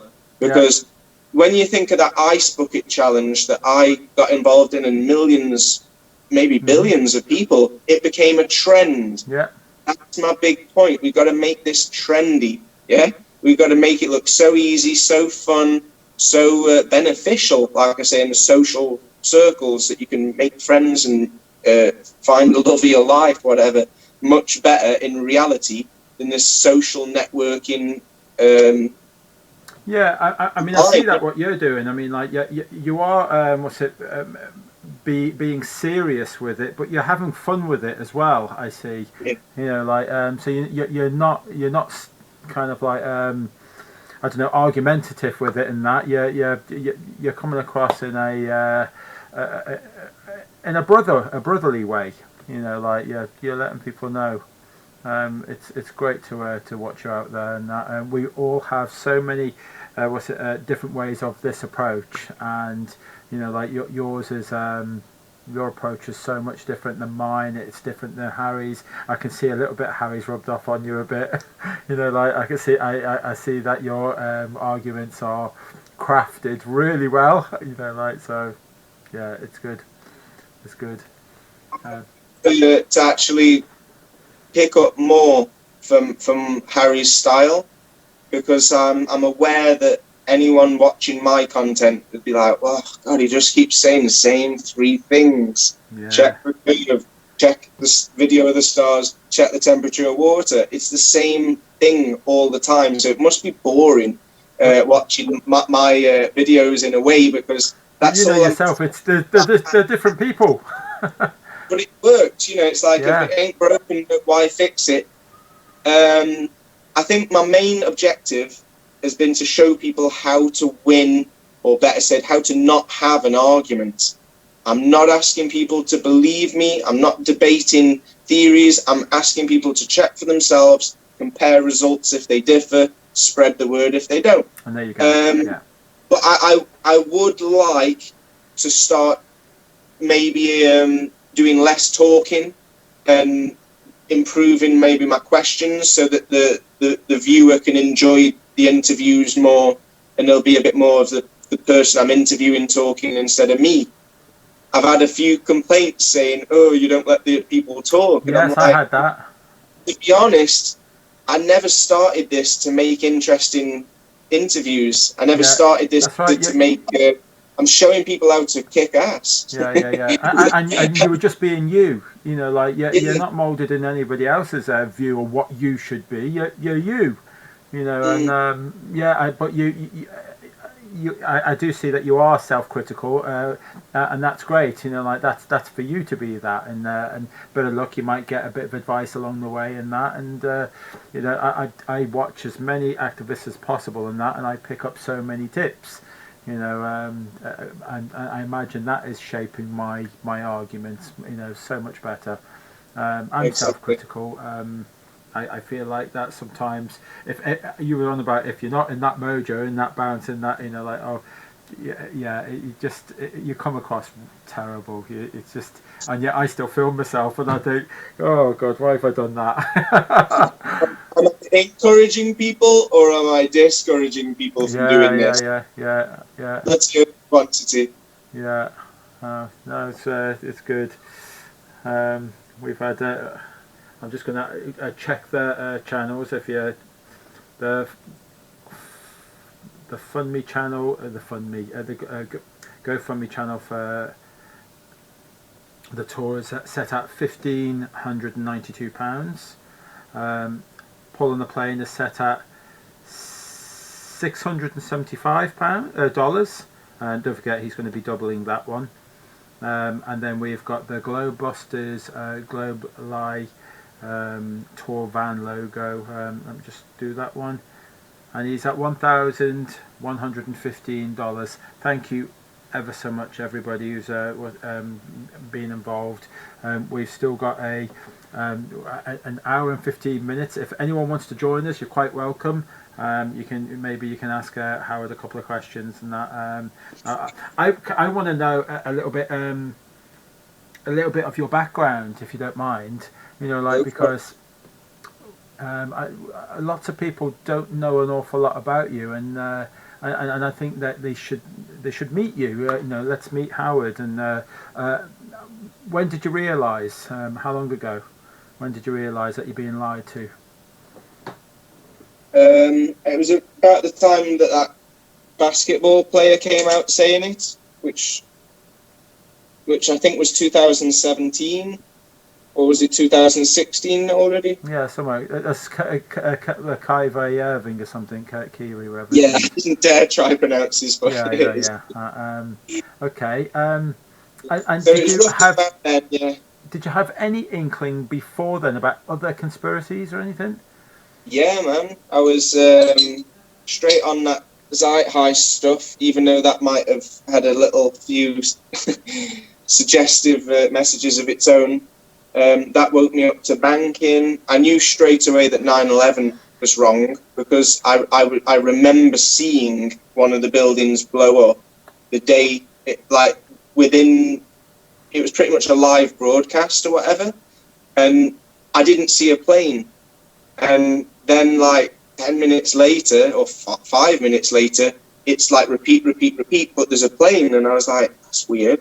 And as soon as they came out of even again, it's like, as I say, they drag on the Brexit stuff, they dragged it on for that long. Oh, he's in a cave, we can't find him. And I was like, this is pantomime.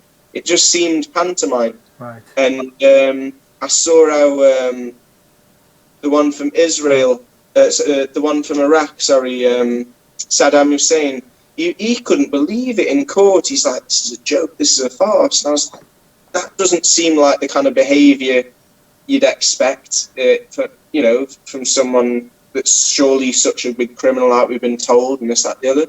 And then the icing on the cake was when they dumped his body at sea. Yeah, that was the ultimate of strangeness. It's pathetic. It's like, so that they can't identify him.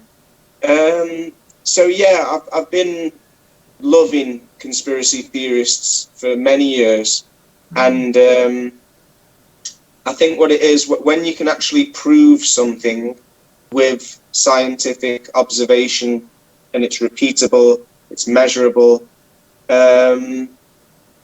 it's blatantly not a theory. And then you've got to decide, who are you? Are you just a neutron? Or are you going to be positive, or are you going to be negative? Because if you're not doing nothing, then you're kind of part of the problem. We all need to inspire people to do something about this. Not everyone has to get up and go out onto the streets, but like I say, activism can be in many, many forms. We can keep doing online activism. I'm just recommending ways that we spread it out of the echo chambers, that we start thinking of other ways to get the message out there. But yeah, keep online, in not necessarily face to face. Like I say, you can talk to people on the phone, you can give out flyers to strangers in a different city than where you live. There's loads of ways to get the message out there. I even thought about making an account on Tinder, because I'm single, but I haven't bothered doing it. But if I ever do, I will make sure every photo is a Flat Earth t-shirt. I'll make sure my bio is all about being open-minded and not believing mainstream. I want any traffic to get that message and be like, oh, shit, loads of people are saying this now. And it become trend. And also, on another note, if I was going to use a dating website, I'd want the person to know that I'm open-minded and I'm not like, a normal robotic kind of believe everything I'm programmed with, because I don't want a girl that's very closed-minded, or I don't want a girl that's against me being open-minded. So yeah, it works out well. Just putting it out there in every way you can. We've got to show a bit of confidence in this. We shouldn't be ashamed just because they're taking the mick and ridiculing us, and there's these sci-fi YouTube people that are ridiculing us, they will look stupid in the end. Yes. Because it's time will tell, the truth will come out, the shit will hit the fan. We ain't got nothing to worry about. We've got to show a bit more confidence and get it out there, keep getting it out there. The censorship's got to make us thrive to fight harder. We can't take this knockdown, you know? Yeah, definitely the censorship. That's my biggest concern. I see it happening to too many channels. I'm just trying to see if anyone out there would like to join us. Then speak up, and we'll invite you in. What I find is that there seem to be it's always the same people coming to these chats and that, and it'd be interesting to there's quite a few people in the chat that we could have some complete strangers, like that we can I'd like to meet new people, and and that's what this journey's all about as well, and to meet new people on the road, and I think to inspire new people to new faces and that. We need new blood. Fresh meat. Oh God, don't say that. I'm vegan. After all these cannibalism presentations I've been watching, and the Santa Clarita diet, I'm like, oh no, yes, that's right. I watched an episode of it. It's it really is. It's vile. It's like end days stuff, man. It's Sodom and Gomorrah. It's the world's going easy. Desensitizing people, to that, and and the same with The Walking Dead and all that, and so that it's kind of I can see people and all that, making it sexy to be a vampire. It's like, come on. I worry for young kids, like that they could actually murder someone and think, yes, that's nothing. So what? I do it all the time on Xbox. Yeah, it is worrying. God, I mean, like in my day, it was a Atari on, just shooting aliens and that. That was all I was worried about. Well, imagine when you can put them glasses on and actually stab somebody and feel. Yeah. How far is it going to go before? Because you're programming yourself, aren't you, by doing actions like that? That is brainwashing. Yeah, it's scary, isn't it? It's like even if it doesn't make somebody necessarily go and act out that crime, it's still programming those visualizations into the subconscious, so you will suffer maybe that guilt or that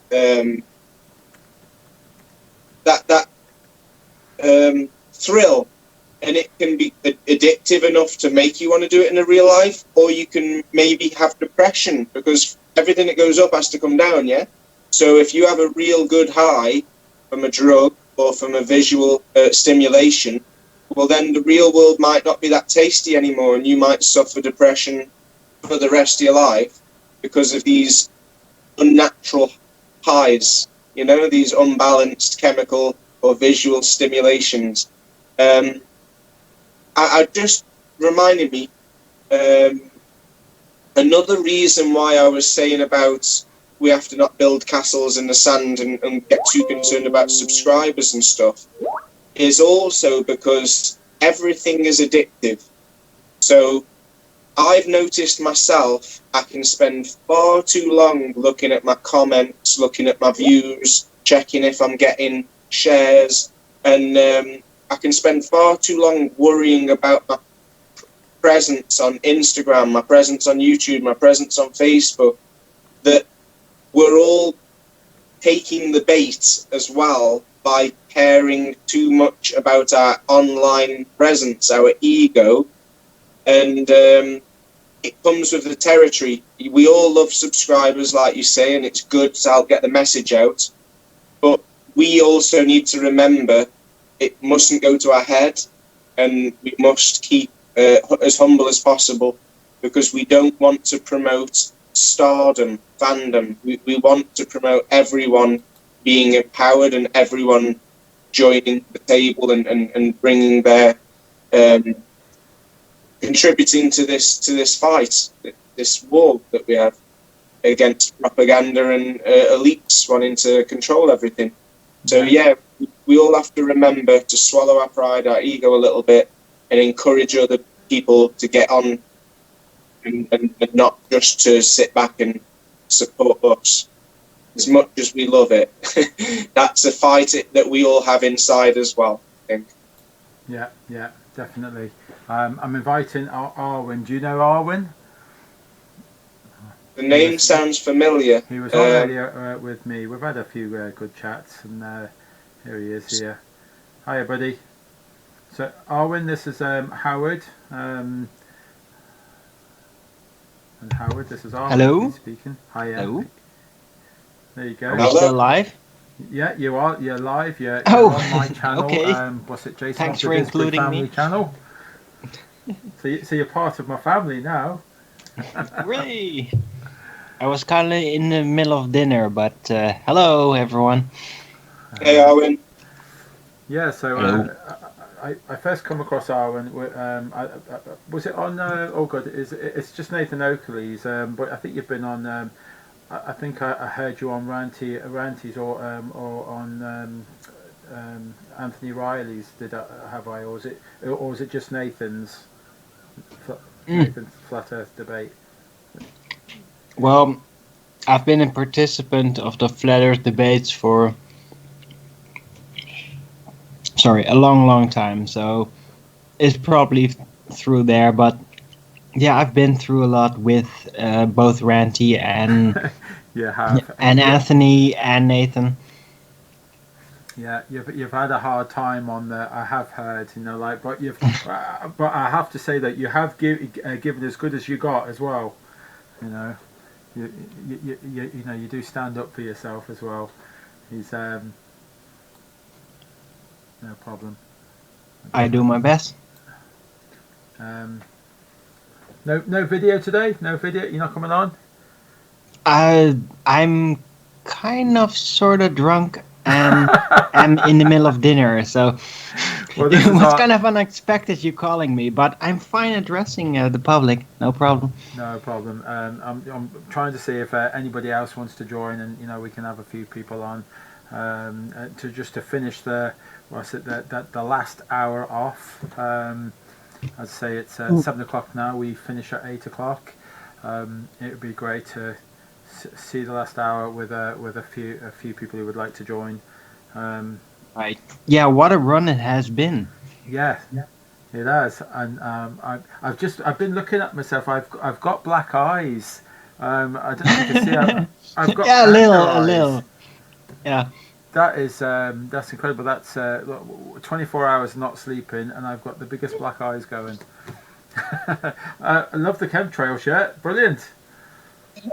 It's cooling down a little bit now, so yeah, and that gets give the viewers a little bit of visual aid. Yeah, your T-shirt gets a few bits of conversations, doesn't it? Yeah, it's a good one to promote, as I say, because NASA are behind it. Once you've got people caring about what they're breathing in, it's then easy to say, well, they're not just poisoning us; they're stealing all this money that could go to better use as well. Which I'm sure anyone that's heard me work before has heard me say that before. Yeah. Oh, brilliant. So yeah, they make us pay for poisoning us. Yeah, and they make us pay for all these. They steal our imagination, don't they? I say to people when they ask me, well, what's the truth? I'm like, I don't know. I'm happy having my own imagination back, not this globe syndrome. I can explore realms and ideas and dimensions, and until I'm proven wrong, it's like them cats in the box, or what's behind the door. So I say to people, why are we paying for them to program us with fake sci-fi when we could have our own beautiful imagery and connect dots and probably find more truths by exploring inner space ourselves? which we don't do now because we just memorize all that data that they churn out. Well, I would generally agree. Always start with yourself. But the funny thing is that I've taken like the whole programming and the whole narrative situation with all the media layers and everything very seriously in the last few years. And one thing that I noticed, oh Christ, that's the I lost track. That's the alcohol. Sorry. Ah, shite! I had such a good point. I forgot. God. Ah, I hate it when that happens. Sorry. It'll come back. Maybe. I had quite a few beers though, so it's not a. You really kind of caught me off guard just calling me in like that. Well, you shouldn't have answered. I didn't realize it was on air. Oh, I see. I got you. Yeah, no, just trying to see the last hour through, and as I say, Right. if there's anyone else that wants to join us, yeah, more the merrier. You'd be Indeed. quite welcome. Yeah, well, about the whole project, I think it was pretty big success. Yeah, It had this like hopping along effect. Like with every hour, it would be like, yeah, let's get on to the next hangout, and and it really worked. I think that every participant of this project has had a major increase of amount of viewers compared to normal situations because of this also, and it really got everybody just tagging along with it. and it was a great trip. It was only conceived On the about, internet. It was only conceived about 5 days ago or so. You know, like so. Imagine how more effective if we had a little bit more time. You know, like that we could put something even more fantastic. And we did have an awful lot of technical problems. You know, so yeah, I mean, like I'd like, it'd be great to do this again sometime. I'm not doing the 24 hours. Somebody else can take that task on, or we can share it around a little bit. And a little bit more notice next time. Yes, yeah. Oh God, yeah, that's right. You know, as I say, it was conceived about 5 days ago, and like so, no one had it. Look, what was it? Jarin, he had about 2 hours notice or something. It was like, and then he went, and he stepped up to the plate and said, "Yeah, let's do it," which is Right, fantastic. but that just goes to show to the power we've gathered in the years, what we can now do. 2 years ago, just imagine, like, hey guys, in 5 days, just all get around and make this all like a perfect train, hangout after hangout, hour after hour. People would be like, that's probably not gonna work. Now, we all have skills, we all have our shows, we all have had our tests, and now it works. We can do this, and we have done this. No, I'm just gonna add a few people to the call, and then if you come on, then you come on. If you don't come on, then you don't come on. But I'm just gonna go and add a few people. So let's just see who turns up. You never know. I really like Darwin's point there. It relates to what we were saying before. You know, like we have to lead by example. And I think by us all coming together and supporting each other with this kind of 24-hour, it's showing people, you know, how it's done, and it's giving a bit of optimism to the community, I think. Yeah, definitely. Right. So like we can do this. We have skills. Yeah. Like we say, we got to stop calling each other names, and we just got to be a bit more constructive, show a bit more love, show a bit more support, and then others will follow, I'm sure. Right, let's have a go at that. I've just added loads of people. If you don't want to come in, just hang up. And but I've just added a load of you. So join us or don't join us. So hey, Martin. Here we go. Oh, Martin's joined us. Adam. Hiya, what's happening, brother? Hiya, buddy. Good to hear you shouting the mud flood out there in the world. And Nice we to have meet you, Adam mate. Leakin. Evening, everyone. Just literally, I'm just on my way out, but I just wanted to just say a few thanks before I head out. And firstly, obviously, to you, Jason. Without this, none of it's possible. Secondly, to all the guys, mates at Iron Realm, all the other co-hosts out there, huge thanks to you. And then just to round it off, obviously, all those that have made donations and those that comments. I feel it, and I'm pretty sure all of us can feel the positive intent that everybody's made towards this. So thank you all, and we won't let you down. We'll get that bus around and we'll spread the word. But yeah, thank you. I heard about just thank you so much for all your help, Adam, and was it you and all of them funny contributions? Was that you? Because no. It seems like something that you would do. Yeah, well, if I'd have thought of the joke, I might have done it. But yeah, I think Martin, you did one, didn't you? No, I didn't. No, it wasn't me. No, it wasn't. Oh, right, right, I lost my man down, all right. No, I think they did it themselves. It might be Wolfie 360 though. What? Me? I was the anonymous one. Right. Well, there must be some joker out there that's just using Glober names and other flat earther names for fun as they're donating. Because I was convinced Sean Hawkins, really, like you know. It was Secret admirers. Right, dudes, I'm going to have to hit the road because we're off for tea. Much love to everyone. Thank you all, and we'll see you on the road. Take it easy, guys. Definitely. Cheers, Adam. Speak to you soon. God bless. Let's put myself back. Cool. Jammy. So, Martin, have you met Howard? I have now, yeah. I've been watching for a while. Hi, Howard. Thanks, son. Likewise, I've been watching a lot of your stuff. Great content. Cool, thanks. Cool. Yeah, I'm buzzing today. Really happy. Yeah, that was good for community building. Everyone was buzzing for the last 24 hours, one place to the next. Really into that. Need more of that. Yes. Can we go, have a good excuse to get all the people together all the time, Shame it can't be all the time. Yeah, I think with a little bit more notice and a bit more prep work involved, we can streamline that a little bit better. And we had quite a bit of technical difficulties, but look, it's we've got about 50 minutes to go, and it's done. We did it. 24 hours. So yeah, and let's see that through. Yeah. So you don't look too drunk there, Arwen. You don't look too bad.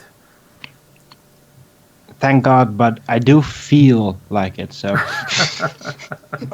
False. Good. Oh, he's got Cheers. Yeah. Right. You know what? I might actually have one. I don't know if I have. I need to have a look. I've got to investigate. Oh, dear. Drink them all. Well, at the end of the trip, why not? No, I think I drank them all. Oh, that's such a shame. I only had 4 beers for the night, and I only remember doing 3, so I must have drank 4. Oh well. Jason got around last night. You were everywhere, Jason. There was many of you. Yes, that's my twin that was helping out. Wow. I figured that because we didn't really have a format of what we were all going to be talking about, and I thought, well, if I help every channel out and get on there, then that helps the flow. Bit of continuity between the channels, and that was what was going on. Effort. It draws on your energy. There's so much energy involved in it. Even like an hour presentation leaves you feeling a bit weak, but energized. But doing it all night, done it myself, it leaves you just blown out by the end. It's like you've been to a festival or something, Yeah, exactly like that. It's just one trip after another, and you just go to the next room. It was awesome. I really enjoyed these past few hours. Yeah. So the next campfire is doing exactly that. Yeah. Yeah. I enjoyed it. Yeah. We find this with. I don't know if you feel the same, Howard. I kind of think that there's a bit of a like a PTSD thing going on or something, you know, like when you've done this day's activism and your head it just won't unwind, you know, like you're thinking about every argument, everything that you've just been talking about and that, and it takes like an hour or two just to remove that bit what you've just done today, so that you can function correctly to do whatever it is that you want to do for the evening. And we found that, you know, like me and Harry were both in shell shock every day after doing a bit of activism. We'd get back and we'd just like waste away, you know, like it was shattering, absolutely shattering, you know, like to do that every day. And you know, like, I think I'm probably a little bit more hardened because of it now, and you know, hopefully I don't need to chill out as much now. We can do it now. You do get used to it. Yeah, you get used to it. Yeah. I'm the same. I can't all of this down at night. You know, when you put your head down at night, it all runs through your mind. It's hard to cancel it all out and just drift off. There's so much going on. That's the best time to sort your stuff out at night, isn't it? When it's all quiet. There's always so much going on. A lot of people don't realise how much work is involved in video editing. It's amazing that, you know, I've seen Harry and people come back from doing activism for hours and then spend hours editing videos, and it's like, really, we should try and pace ourselves and spread it out, because like you say, you've got so much going on in your head, and then you're like jumping, like you said, from one bonfire to the next, and it's like, well, now I've got to do the editing, and it's good, but it does drain you. And I recommend when you're on tour, try and do more live streaming, because you've got to recharge your batteries at night, because you've got a long race, a long game. Makes sense. Yeah, I can edit quite well if I put my mind to it and that, but I hate it. I hate it with a vengeance. You know, like the very thought that I can just get me phone, live stream, and it's done. I can walk away and it's I just move on to the next live stream. It's so much better. I bring on live streams. You know, like get rid of this editing. Yeah. Editing makes us all OCD, doesn't it? It brings out the obsessive compulsive in us. Yeah, because I mean, like when I do them, you get seduced by the idea that you can achieve perfection all of a sudden. Yes. Instead of just being natural. Yeah. Which is live stream. What I don't like about the editing is the bits that you cut away. That is because it's too long. You know, like, and so people don't get it. Whereas if it's just live stream, it's too long anyway. So who cares? You know. But like when you're editing and you're trying to bring it down to like an hour and a half, and you got 3 or 4 hours worth of material there. It's like, well, what do you throw away? I cringe over it. I hate the editing process. I don't edit and I post a lot. It's 2.5 hours. It's 2.5 hours. So I can't be dealing with editing. Hardware problems. Yeah. You edit it. Stuff doesn't render. Oh god. I've barely edited anything. I just did one silly catspiracy video, but that was a lot of bother. I worked like 2 days on it and just constantly re-rendering and all that. God.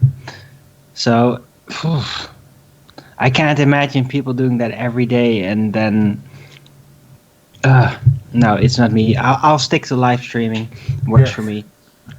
Yeah. Well, again, for anyone in the chat and that, we need to get Howard over to a mobile live stream, and he needs some more subscribers. So please subscribe. And if there's not enough of you, please share this film. You know, like of me asking, you know, like to subscribe to Howard's channel. You know, like we need these.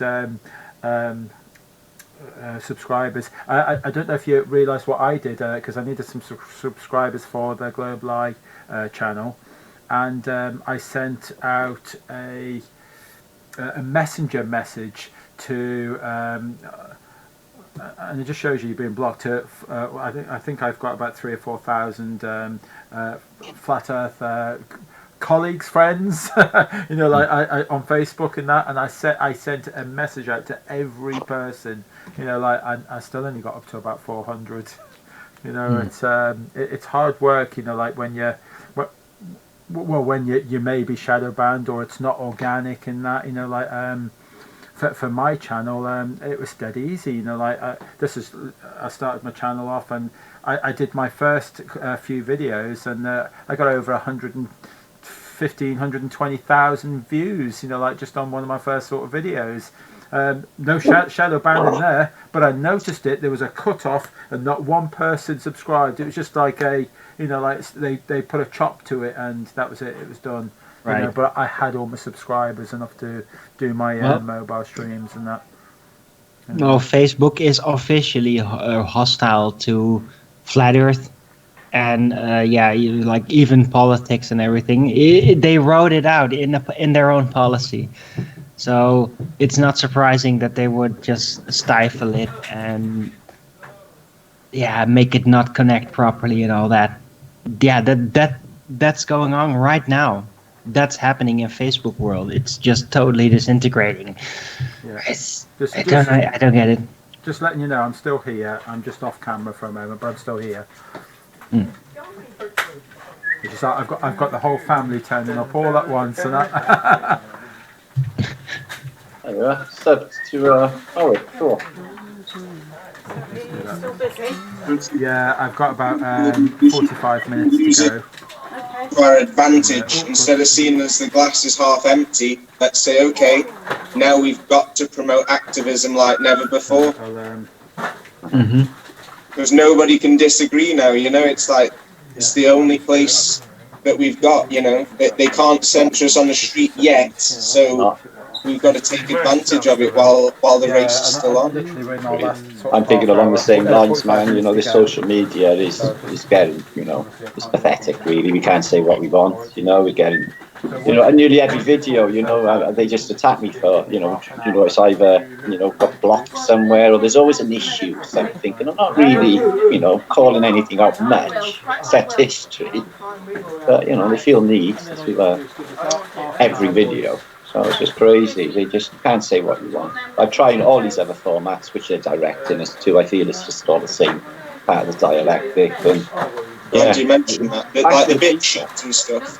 Bit all of it, you know, Restream, all the rest, Twitch, all the rest. It's just, it's them directing us, and I'm really suspicious of that. Right, but they love to redirect you video by video into a pure attack zone where it's just... crowd is going that way, you'll always find me going that way. I'm not going to go with a crowd, ever. Yeah, so this is what's going on. So I'm thinking that this is what they're thinking, see, because, you know, Globalist, you know, this millions of people maybe, you know, every car that passes this vehicle on all of them 15,000 miles of road, it's going to see this. And then all the cities, and then all the people in the city. You know, that's potentially a lot of people. And all the people who already know, you know, you'd be surprised, man. There's people in the streets know now, it's common conversation. You know, I was in my city centre the other day and this homeless person came up on the one for money, but, you know, I haven't got a problem with that because my city is really in a bad way with it, you know, and they're just forced there. So, I just thought he didn't look like an alcoholic and he didn't look like a drug addict. He wasn't, okay, he was really unfortunate, you know, he loved his dog and he wouldn't give him a house a flat because of it, basically. And I said, have you heard about the flat earth? And he went, oh my God, yeah. He said, I've heard about 10 people in the last couple of weeks, like just on the street, yeah. I'm like, what? Amongst the homeless? That's buzzword. Yeah, man. Hearing about flat earth in the actual streets? Yeah, man. And I was in a town up in north of England a couple of weeks ago, and it was two, like, 17-year-olds outside of a sixth form college. I was with a friend, we walked past, right, and they said, like, you heard about a flat earth? I said, yeah, man, they taught us about it in there. It's like, sorry, can you say that again? Said, yeah, they taught us about that in that college. And I was like, wow. So you think it's flat? Well, they told us it was. So, you know, it's some curriculum, some like independent colleges, and, you know, they'll not have the curriculum and they'll just, you've got a groovy teacher. You know, I got a cousin contact me, he said, Matt, they're showing your videos in my school, in a high school in Cardiff. A good teacher and no gatekeeper there to keep... she's a good teacher, man. I'd like to meet her. But she's playing my videos in front of her classes and stuff, you know? This is like the real history and stuff, you know? So if they're brave enough to not mess, you know, with them lot, you know, and they just step out, which a lot of people are now doing. They're seeing all of these people, see us out, and all of these good people. stepping out, speaking their minds, standing up, being strong, showing people the way, being sovereign. And it's a light to people. They think to themselves, I've had this many times, you guys have as well, I know, well, if they can do it, I'm going to do it. And it's just a beautiful thing, instead of just sitting on your ass, letting everyone sitting on their laurels when there's actually no time to be sitting on our laurels. People haven't worked it out yet and the penny haven't dropped. They're so doomed. They need to, get back with the creator. Well, you're so right. It's pretty amazing to see just new people bump into you and then suddenly start developing and really researching it all over again. Right. After you've been through it for such a long time, and it just keeps on happening, and all these new people they suddenly got all this fresh input out of nowhere. It's pretty amazing that every person that wakes up always tends to bring something new to the floor. Way consciousness works, though, Arwin. You're aware of this, if you just go out there with your positive intent and you're spreading the love and you're spreading the truth, people, even if they're in a really down situation, they'll see it. They'll see, give me a bit of that. And, I've seen it this summer, like a little spark will go on, light in their eyes, and they're like, tell me, let me know. I want to know, People have already worked out when they're on the bottom of the establishment that they can't trust the establishment and the hand that feeds them. They know this. So then people are more likely to, be awake than most people who are just marching to work every day, the mortgage, hating their family, miserable as hell, die an early death of the cancer or whatever because of the horrible life the drugs. Completely in all of that, So, yeah, how did they get stuck in that situation? They're always wondering. So it is complete, and they got the whole system. It's not difficult, Arwin. We're in the television generation now. As soon as they got them televisions in the houses in 1950s, after the radio, it was easy because they knew everyone is in their sitting room. They're going to be sat there, being programmed. This is the establishment. This is the way we are. This is the way we think. This is the way we live. And do you know what? People reflected that. The times people have acted like personalities on television in front of me is ridiculous. I'm so-and-so, and it's like, really? Because it creates a parallel reality, this television. And, when you go down in the house, and now this, everything is completely changed.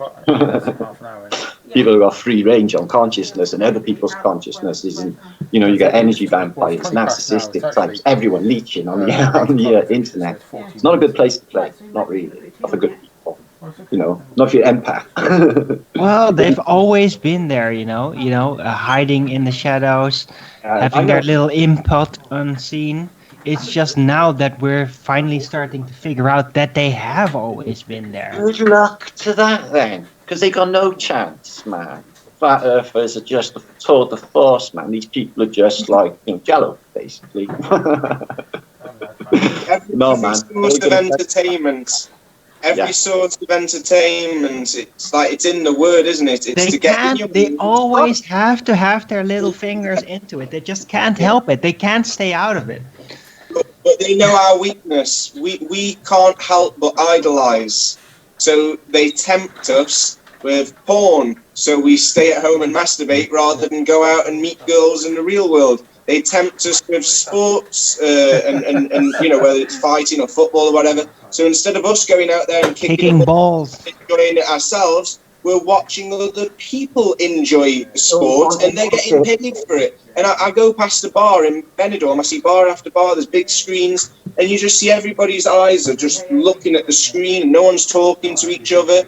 So no one's being social when they're out, no one's really social when they're being antisocial on social networking, because it's all about the likes and self. How much attention have I got? It's elbowing to get ahead.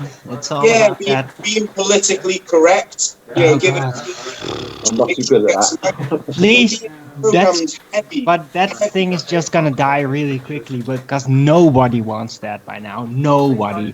Everybody's so sick of political correctness. It's just nowhere left to go where anybody wants it. I hope you're right there, because it's like addictive, isn't it? Because we all want likes, we have to be politically correct, because if we say something that might offend someone, we might get dislikes, we might get nasty comments, we might lose subscribers. So we've all gone right into the trap. We've all taken the bait, and the whole society is fixated on having this online presence more than actually having a real presence where you live and in the family and in the friends that you really are living around. We've put much more status on the online avatar than the real person, and it's a shame, but we all taken a little bit of this, and we've all got. Thanks for reminding me. Yeah, I used to have a family once, and we all met every now and then, and now it's just like, wow, that's years ago. They all just went and did their own thing. And if people do meet up together, you see them around restaurants, every table's looking down at their phone. People aren't even talking the company, they're talking or leaving statuses. It's a shame, but yeah, the world's in a bad way, and I'm hoping that, like you say, people are waking up to all these different things, and if we can all help join the dots, like, you know, Martin's done, you know, putting the flat earth with the mud flood, relate everything, show people how we're being lied to about politics, banking, climate change, everything. Just try and draw in common interests and show people how, if it affects us, it's important and it should help relate to wake you up to something else. Yes, totally agree to that. Yeah. Yeah, that's what needs to happen. It will happen anyway. People are waking up. It is happening. We're doing it right now, and we're not the only ones. Well, let's be honest. There's more hangouts like this with groups that are thinking the exact same thing and doing it their own way. And we've probably never even heard of these people, and they've never even heard of us. But they've been out there for years, eluding us thanks to the Google algorithm. We never even heard of them. But we have to remember, we're against artificial intelligence. We're against virtual reality. You know, so they keep bringing out bigger televisions with brighter screens with faster flashes per second. We've got to fight against us. We're fighting against mind control. We're fighting against distraction, diversion, deflection with humor. You know, we've got to know sensory overload. Yeah, that one especially, because the more everything amps up technology-wise, the more sensory overload becomes in reach, and they're just out there waiting for that to happen in order to tell you exactly what you need to do right when that happens.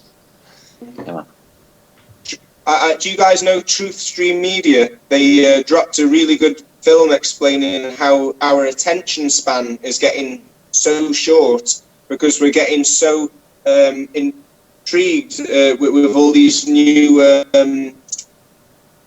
you know, all these likes, all these comments. We're so used to being entertained. We're so used to being excited that we can't stand being bored. So it causes us to have a short attention span. Now, this is a big problem because I just had a genius eureka moment about a week ago because I recorded a scene where there was a fight between some scam artists, they're called the P-Men, and some British tourists that were sticking up for the general public. You know, they're like, we saw you ripping off little old ladies last time we were here, we're not having this anymore. And they started battering the shit out of these British tourists, the scam artists. Wow. So I managed to get a bit on camera before approaching them and stopping them from killing the guys. I had to help separate the guys because people were just stood around watching. I was like, what the fuck's going on with society? You know, no one else is helping stop it. So long story short, people are not involved because they have retracted themselves so far from being involved. Everybody's like retracting to the spectator position, while that originally is not really a natural position to be in for a citizen of a society. A citizen of a society traditionally participates, and we've been conditioned to just spectate. Yeah, we need we need a savior. We've been programmed in so many ways to think that we need to be saved by a police force, by a superhero, or by be it the Son of God. I think we've been given 6 senses and the free will to actually value things and judge things, and like you say, stand up for what we believe in and what we feel is right, and fight for truth and fight for freedom. My point was, I've made this video where I've got these guys fighting, and then I've started putting activism about, you know, hey, we're being lied to, and, you know, these scams of space exploration and this, that. From the 1 hour video, people, the general public, I've managed to put it on Facebook and get, I think there's now on 75 or 80,000 views in just 2 or 3 days. That's my best ever video. But guess what? Out of the 80,000 views, there's only been about 5 people that have said, hey, you're talking about flat earth or this, that, you're geoengineering. Out of all the comments, out of all the views, that tells me that most people have just watched the first 1 or 2 minutes, and then before I go into the interviews, they've already turned off the video. And I'm like, wow, even when I try and sneak my way under the door through the algorithms and I make it about fighting and I get all them views, I still didn't manage to get the message across, because people's attention span ain't what it used to be. So, or they are self-deterring themselves through like a politicized approach, like, oh, this is somebody that believes in flat earth, so I can't take anything they say seriously, and immediately eject, because there are like people just neurotically doing that. It's crazy. Maybe. But with this detachment of people, I seen the same thing like about 2 weeks ago. I was in town, my local town, Cardiff. And there's, like, as I said, there's homeless people everywhere. But there was this guy, and he appeared to be dead in the street. I'm talking about the main city street, cameras everywhere. This street is really highly cameraed. So I thought, like, everyone's walking past him, like, you know, maybe I should just do something about it. Not really bad. So I went up and I gave him a little kick to see if he was alive, like. And he told me where to go. So I was like, yeah, I'm only helping the guys. I don't need you. Tell me where to go. So I left him to it. But when I went back to where I was, there was another couple that went over and they rang the ambulance, but they really didn't want to know either. But this guy was sensible enough to lay in recovery position, but was just lying unconscious in the street. No, everyone's stepping over him. It's just nuts. Not even caring, like, you know, as another person. Dear. What happened to us all? I'll never know.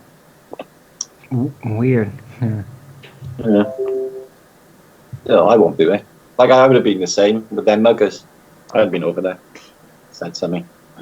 I think it's the mind control, guys. I think in our nature, you know, as children, we see something happen unfair in a playground and we'll stick up for people. You know, but we've been brainwashed to believe that cool is being submissive and passive. And so many movies, so many TV stars, you know, where they're just cool, they don't care. And even the hip-hop music I used to listen to, where you pass your girl around, and it's all there, all the programming, all the time, to just not care, to not fight for what you believe in, because that would make you a squat in school, or that would make you a radical or fanatic in a religion. You know, so it's like we're constantly being programmed to not care, to not try, to not stand up for yourself, or to not stand for anything. Because it's a difficult one. Something, you're not cool. Well, it's a difficult one because it depends really on the angle to it, because at the same time it's also being overstimulated. You have to understand, like, overstimulate. Oh, defend yourself from a certain specific angle and keep on doing it, and don't really look at the situation, what's going on. No, you just have to look at your tag, and if you got the right tag, then you do that thing. So it is kind of risky that things have just become so, like, roboticized. It's not allowed to be natural flowing anymore. It's just constant, like, minuscule attempts at abuse to just control whatever is thought, whatever is felt. That's the ridiculous part, really, is that they're so manipulative in your face and all the time. It's become really bad. You've just hit the nail on the head there. I think what it is, things that really matter, we're told to not care about. Yet Right. we're being programmed to obsess and defend our feelings, our human rights, our perversions, and all of these choices. And we're being told that we should be able to enforce our choices onto other people for them to accept them. You know what I'm getting at. Freedom, no matter the cost. Yeah, I mean, That's basically it. that's kind of cool. Freedom, no matter the cost. Yeah, it's That's cool what to they're trying fight to for your desire, for do as thou wilt. That's cool. But don't fight for other people. Don't stand up for anyone else. Don't stand up for a cause unless it's yours. That I think's what they're programming us with. That we should only fight for our emotion and our temptation, desires. It's uncool to stand up for anything that isn't self-gratifying or self-empowering. Like political segregation, it's like either you are with us or you're against us. It's so ironic that simpleton of an American politician with that one saying hits such a hard snare for everything that would follow up, the total polarization of this insane, inhuman politicization that's just rolling on and on and on, getting worse, getting more extreme, almost like competing for who can be the most on their side. Wow. Yeah, politically. Sounds horrible. Sounds a horrible existence. I thought we were years. It is, but it will burst eventually. It's just eventually they're all already losing their minds in their attempts to be on the forefront. They're losing their minds. It's accelerating, and them losing their cool is accelerating. You know, they can see that their comfort blanket is just being interfered with. We're pulling that comfort blanket away. We're exposing the harsh, cold truth of reality. And then they know it. They can sense it. Consciousness is there. It's doing it to them. And they're fighting it. You know, they got no choice. And as they're fighting it, they are just trashed. Because, that's the thing. If you're going against what's supposed to be, that's when you get the real punishment. Yes. What they've done to us. That's when you get the real burdens on the mind and you just lose it. And that's what you see with these nasty, nasty politicians. At first they seem all like, oh yeah, I got it all under control. And then suddenly they're in their moment when they're supposed to actually do their things. And they just lose it. They go demented. Literally on the spot. It's like, I need some water. It's incredible how that works. I'm really astonished by all the everything I've seen in the last few years, just how this goes.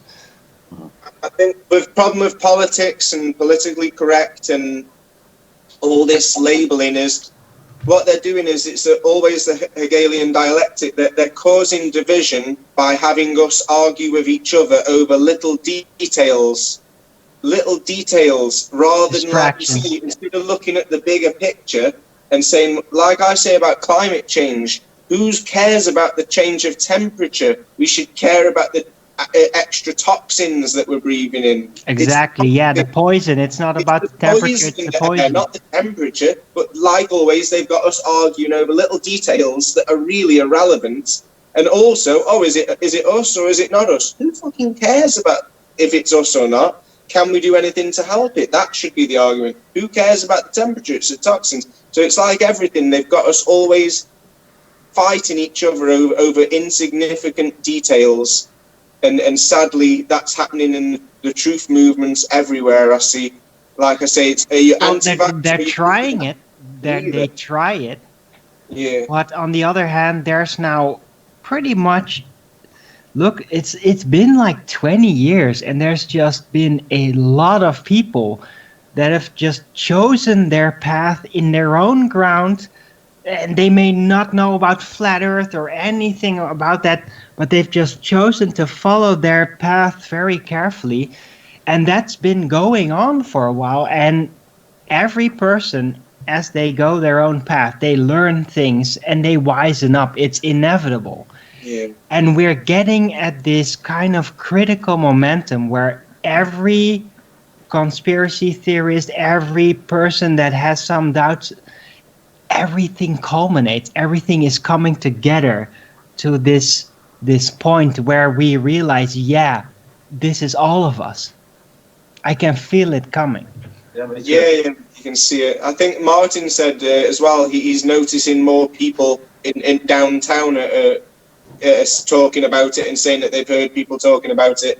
I think it's like we've all been under a spell of hypnotism, and now once you see somebody that's not hypnotized anymore, you can snap out of it, and like you say, it's a domino effect. It's got to become the new cool to be waking up. You know, right. I don't want to say woke. I want to say waking up has got to be the new cool. But it's also it's also the separations between the different groups that are now falling. That they're realizing, yes, we focus on different grounds, but we're kind of in the same thing. Yeah, we're going in the same directions. We are really all part of this giant awakening. And it's happening, and it's palpable. You can feel it. Yeah. Taste it. The arguments are coming to an end. I've had a few people that are really into the Anunnaki and different alien things, and I managed to break the ice and say, look, guys, I'm not saying that you're wrong about aliens. I'm just saying that they're not where you think they are. We're actually... There's a probability that we could actually visit them, or that they could visit us a lot easier than what we've been told.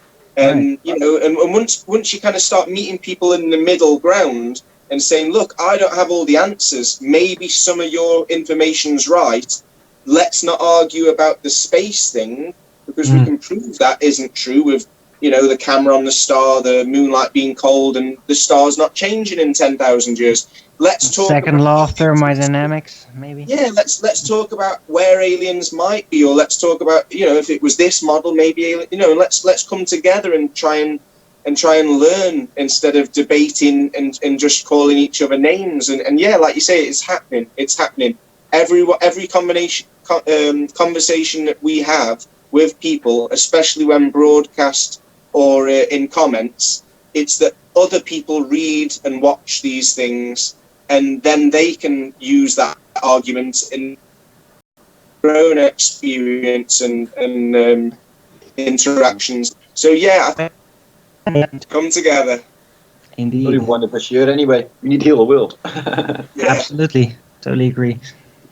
This is it. We can't be passive. We can't be neutral, because it's just going to add to the scale. And you know, if we don't do this now, then it's going to be an end of a world of some kind, isn't it? You know, it's not going to be a world that I'd want to live in, the way things are going, if we don't rebel and snap people out of this hypnotic trance for this one vision. You know, this, let's all be guided and hook ourselves up so that we can all be one conscious. I mean, what the heck's happening? Yeah, that's just a crazy transhumanist fantasy. But I think that at this point, it's really... Look, heaven is at the doorstep. Anyone can basically go there. It's up to you if you allow yourself to awaken to what's really going on. And if you don't, then you don't. Then you are miserable in your little corner and your old beliefs. It's up to you. But it's happening whatever you choose.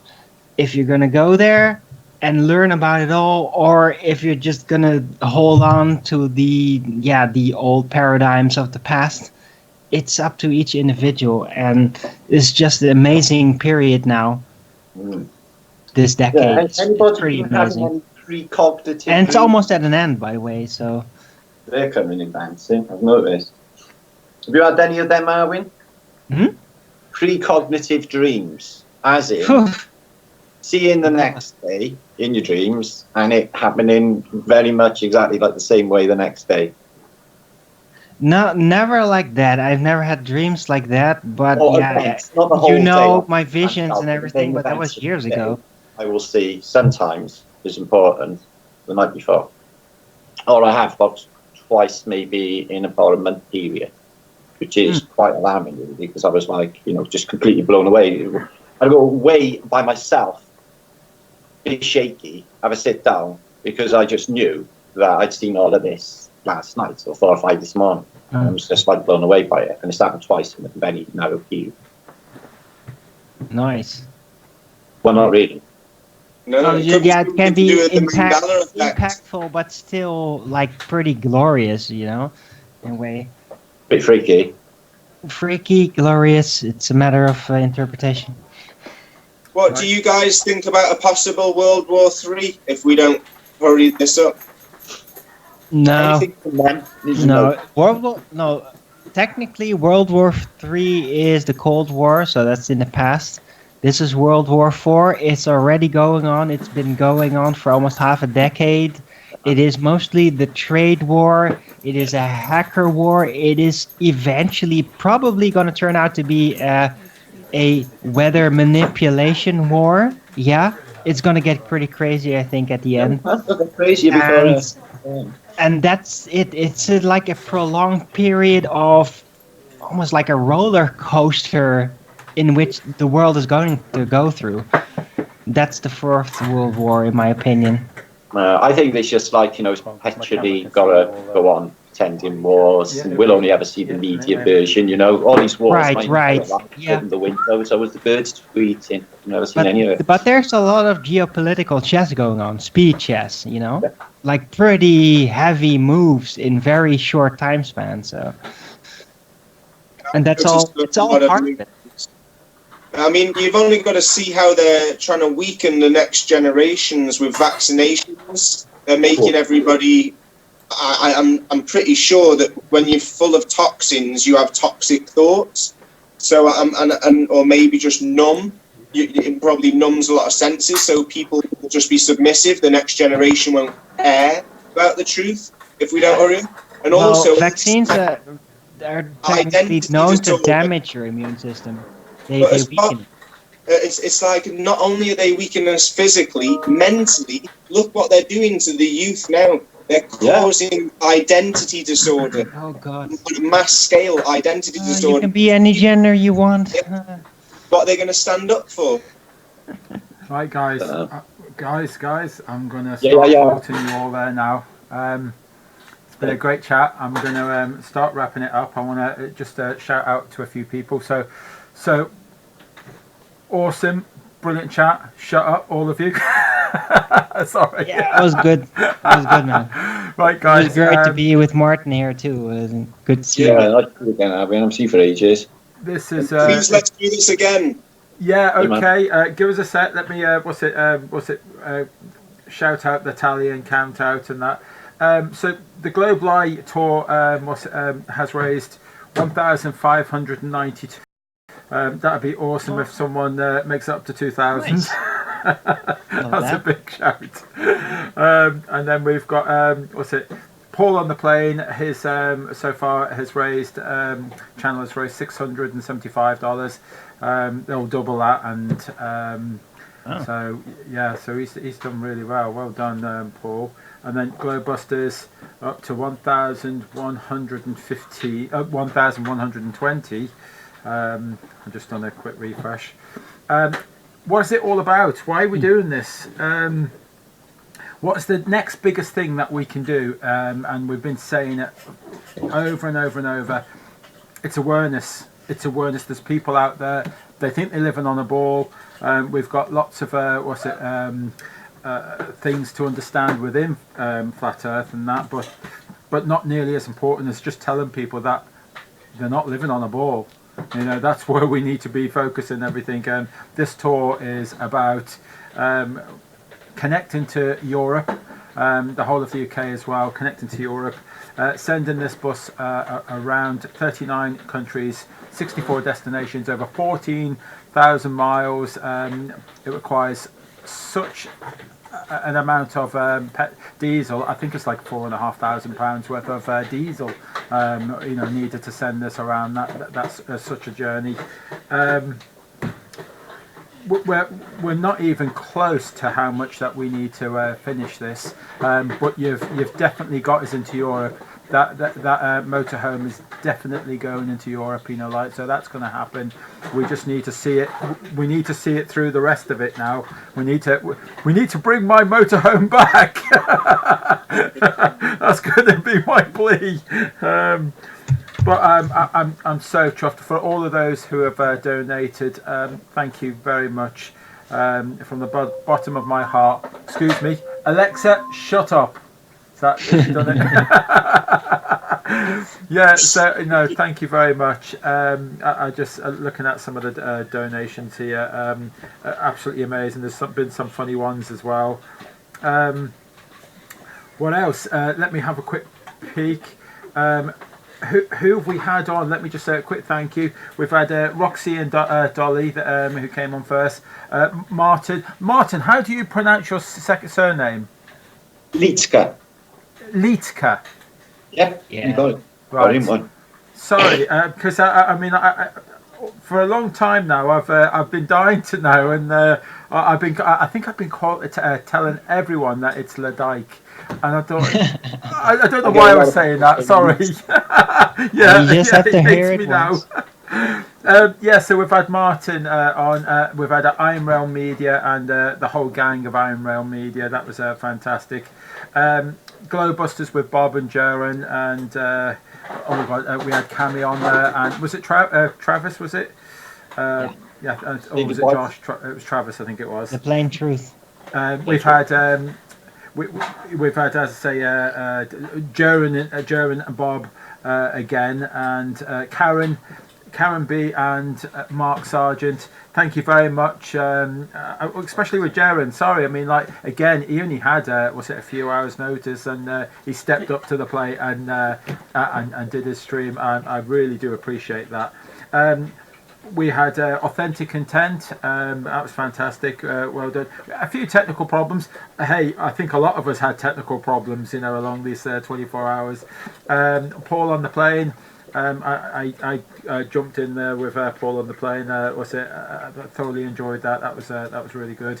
Along with Rodrigo Ferrari Nunes. That's another mouthful of a name. But yeah, it was. He's a pretty intelligent guy. Him, I find him quite interesting. Robin from Liftin The Lid had a terrible time with his internet and his streams and that, and it's a shame because he had such great information, some great videos and clips there and that, and it was a shame. But he mustered through. He battled through it to the very end. So well done, Robin. So we had Deep Inside the Rabbit Hole with Dave Weiss. He did a drone, and we had a bit of chat with David. Thank you very much, David. That was brilliant. The Plain Truth. I'd not met him before, so that was. I enjoyed what's it going on there. That was an interesting chat. Enjoyed The Plain Truth. Arwen. Yeah. I mean, I first time I talked to you was the other day. It was a great time. We seemed it to was have great connected. having you on. Like that was. We had a good chat the other day, and we had a good chat. Was it this morning? Was it after? It was. Yeah, it was this morning. It's not even 8 hours ago. Yeah, something like that. But and then we had Ranty Flat Earth. It's all his fault. Why you're all here for this 24 hours? That's the man, Ranty. You blame him. It was all his fault. And then we've had Dave and Roxanne. Allegedly Dave from David Moore, David Murphy. I still haven't asked him. I probably have. I keep forgetting. Sorry, Dave. Dave. Gary. Dave Murphy. Diddy couldn't make it. She's not well. So she did. I did speak to her. She sounded very poorly. But Gary, you met Gary before. He had a few things to do. And then Howard George Stirrup. I did read something else. So you had another part of your name on your Skype. What was it? What did it say? Howard George. Geocentric. Is that what it was? Geocentric Stirrup. Very good. And then myself. I'm Jason of the Disbury family. Thank you very much for all of you to be with us here. It's been fantastic. We need to do this a bit more streamlined, I'm sure we'll get better at it. We don't need to do this too often. This is tiring. I think I need to pick up the gauntlet. Every day. I need to pick up this gauntlet and then pass it on to somebody else to do 24 hours. I loved it, every part of it. It's been great. Yeah, to do it every day would be a bit overkill. Yeah, I didn't make it for the whole 24 hours. I crashed out and I had 20 minutes sleep. So how dare you? Yeah, it took it, and that was I'm sorry, that was all Robin's fault. That was because he had a problem with his live stream, so it just got a little bit boring in a couple of places because you couldn't see the stream, and I fell asleep. So Robin's fault. Yeah, we've kind of done it. It's nearly 24 hours. I'm gonna play the last video, which is 4 minutes long. You know, like just to see us over the edge. If you guys want to say goodbye, best time to do it now. All right. Good night, everyone. It was a great 24-hour stream for the Globalist Tour-A-Thon. Tour-A-Thon, yes. Indeed. Yeah, man. A lot of fun. Yeah. Well done to you guys for doing the 24 hours, and yeah, awesome to everybody supporting Globalist. Yeah, thank you very much, and for all of you guys that are still in the chat, yeah, thanks for sticking with us. It's been amazing. Yeah, I love every one of you. You know, like it's been fantastic. We seem to be hit with a lot of trolls tonight as well. So I can see all the mods are battling with all the trolls that we've had tonight. Yeah, it's been fantastic. Thank you very, very much. Let's not do it too soon this again. You know, like and let's get better at it. So there you go, guys. I'm gonna love you and leave you, and I'm going to finish with this of all the countries and places that we're going to be going to. So yeah, thank you very much. Cheers all. Bye. Yay. Shout out. Too many days where I'll never give up the fight. I see you broken and beat, head pulled down over your eyes. Every part of you wants to surrender, darling. You were meant to survive. With every step, we are born again. Open your heart, spend less time in your head.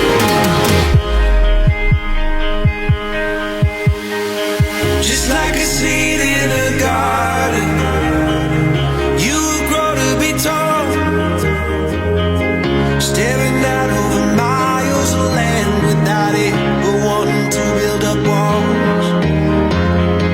Lift me up in your branches, we can watch the sunrise.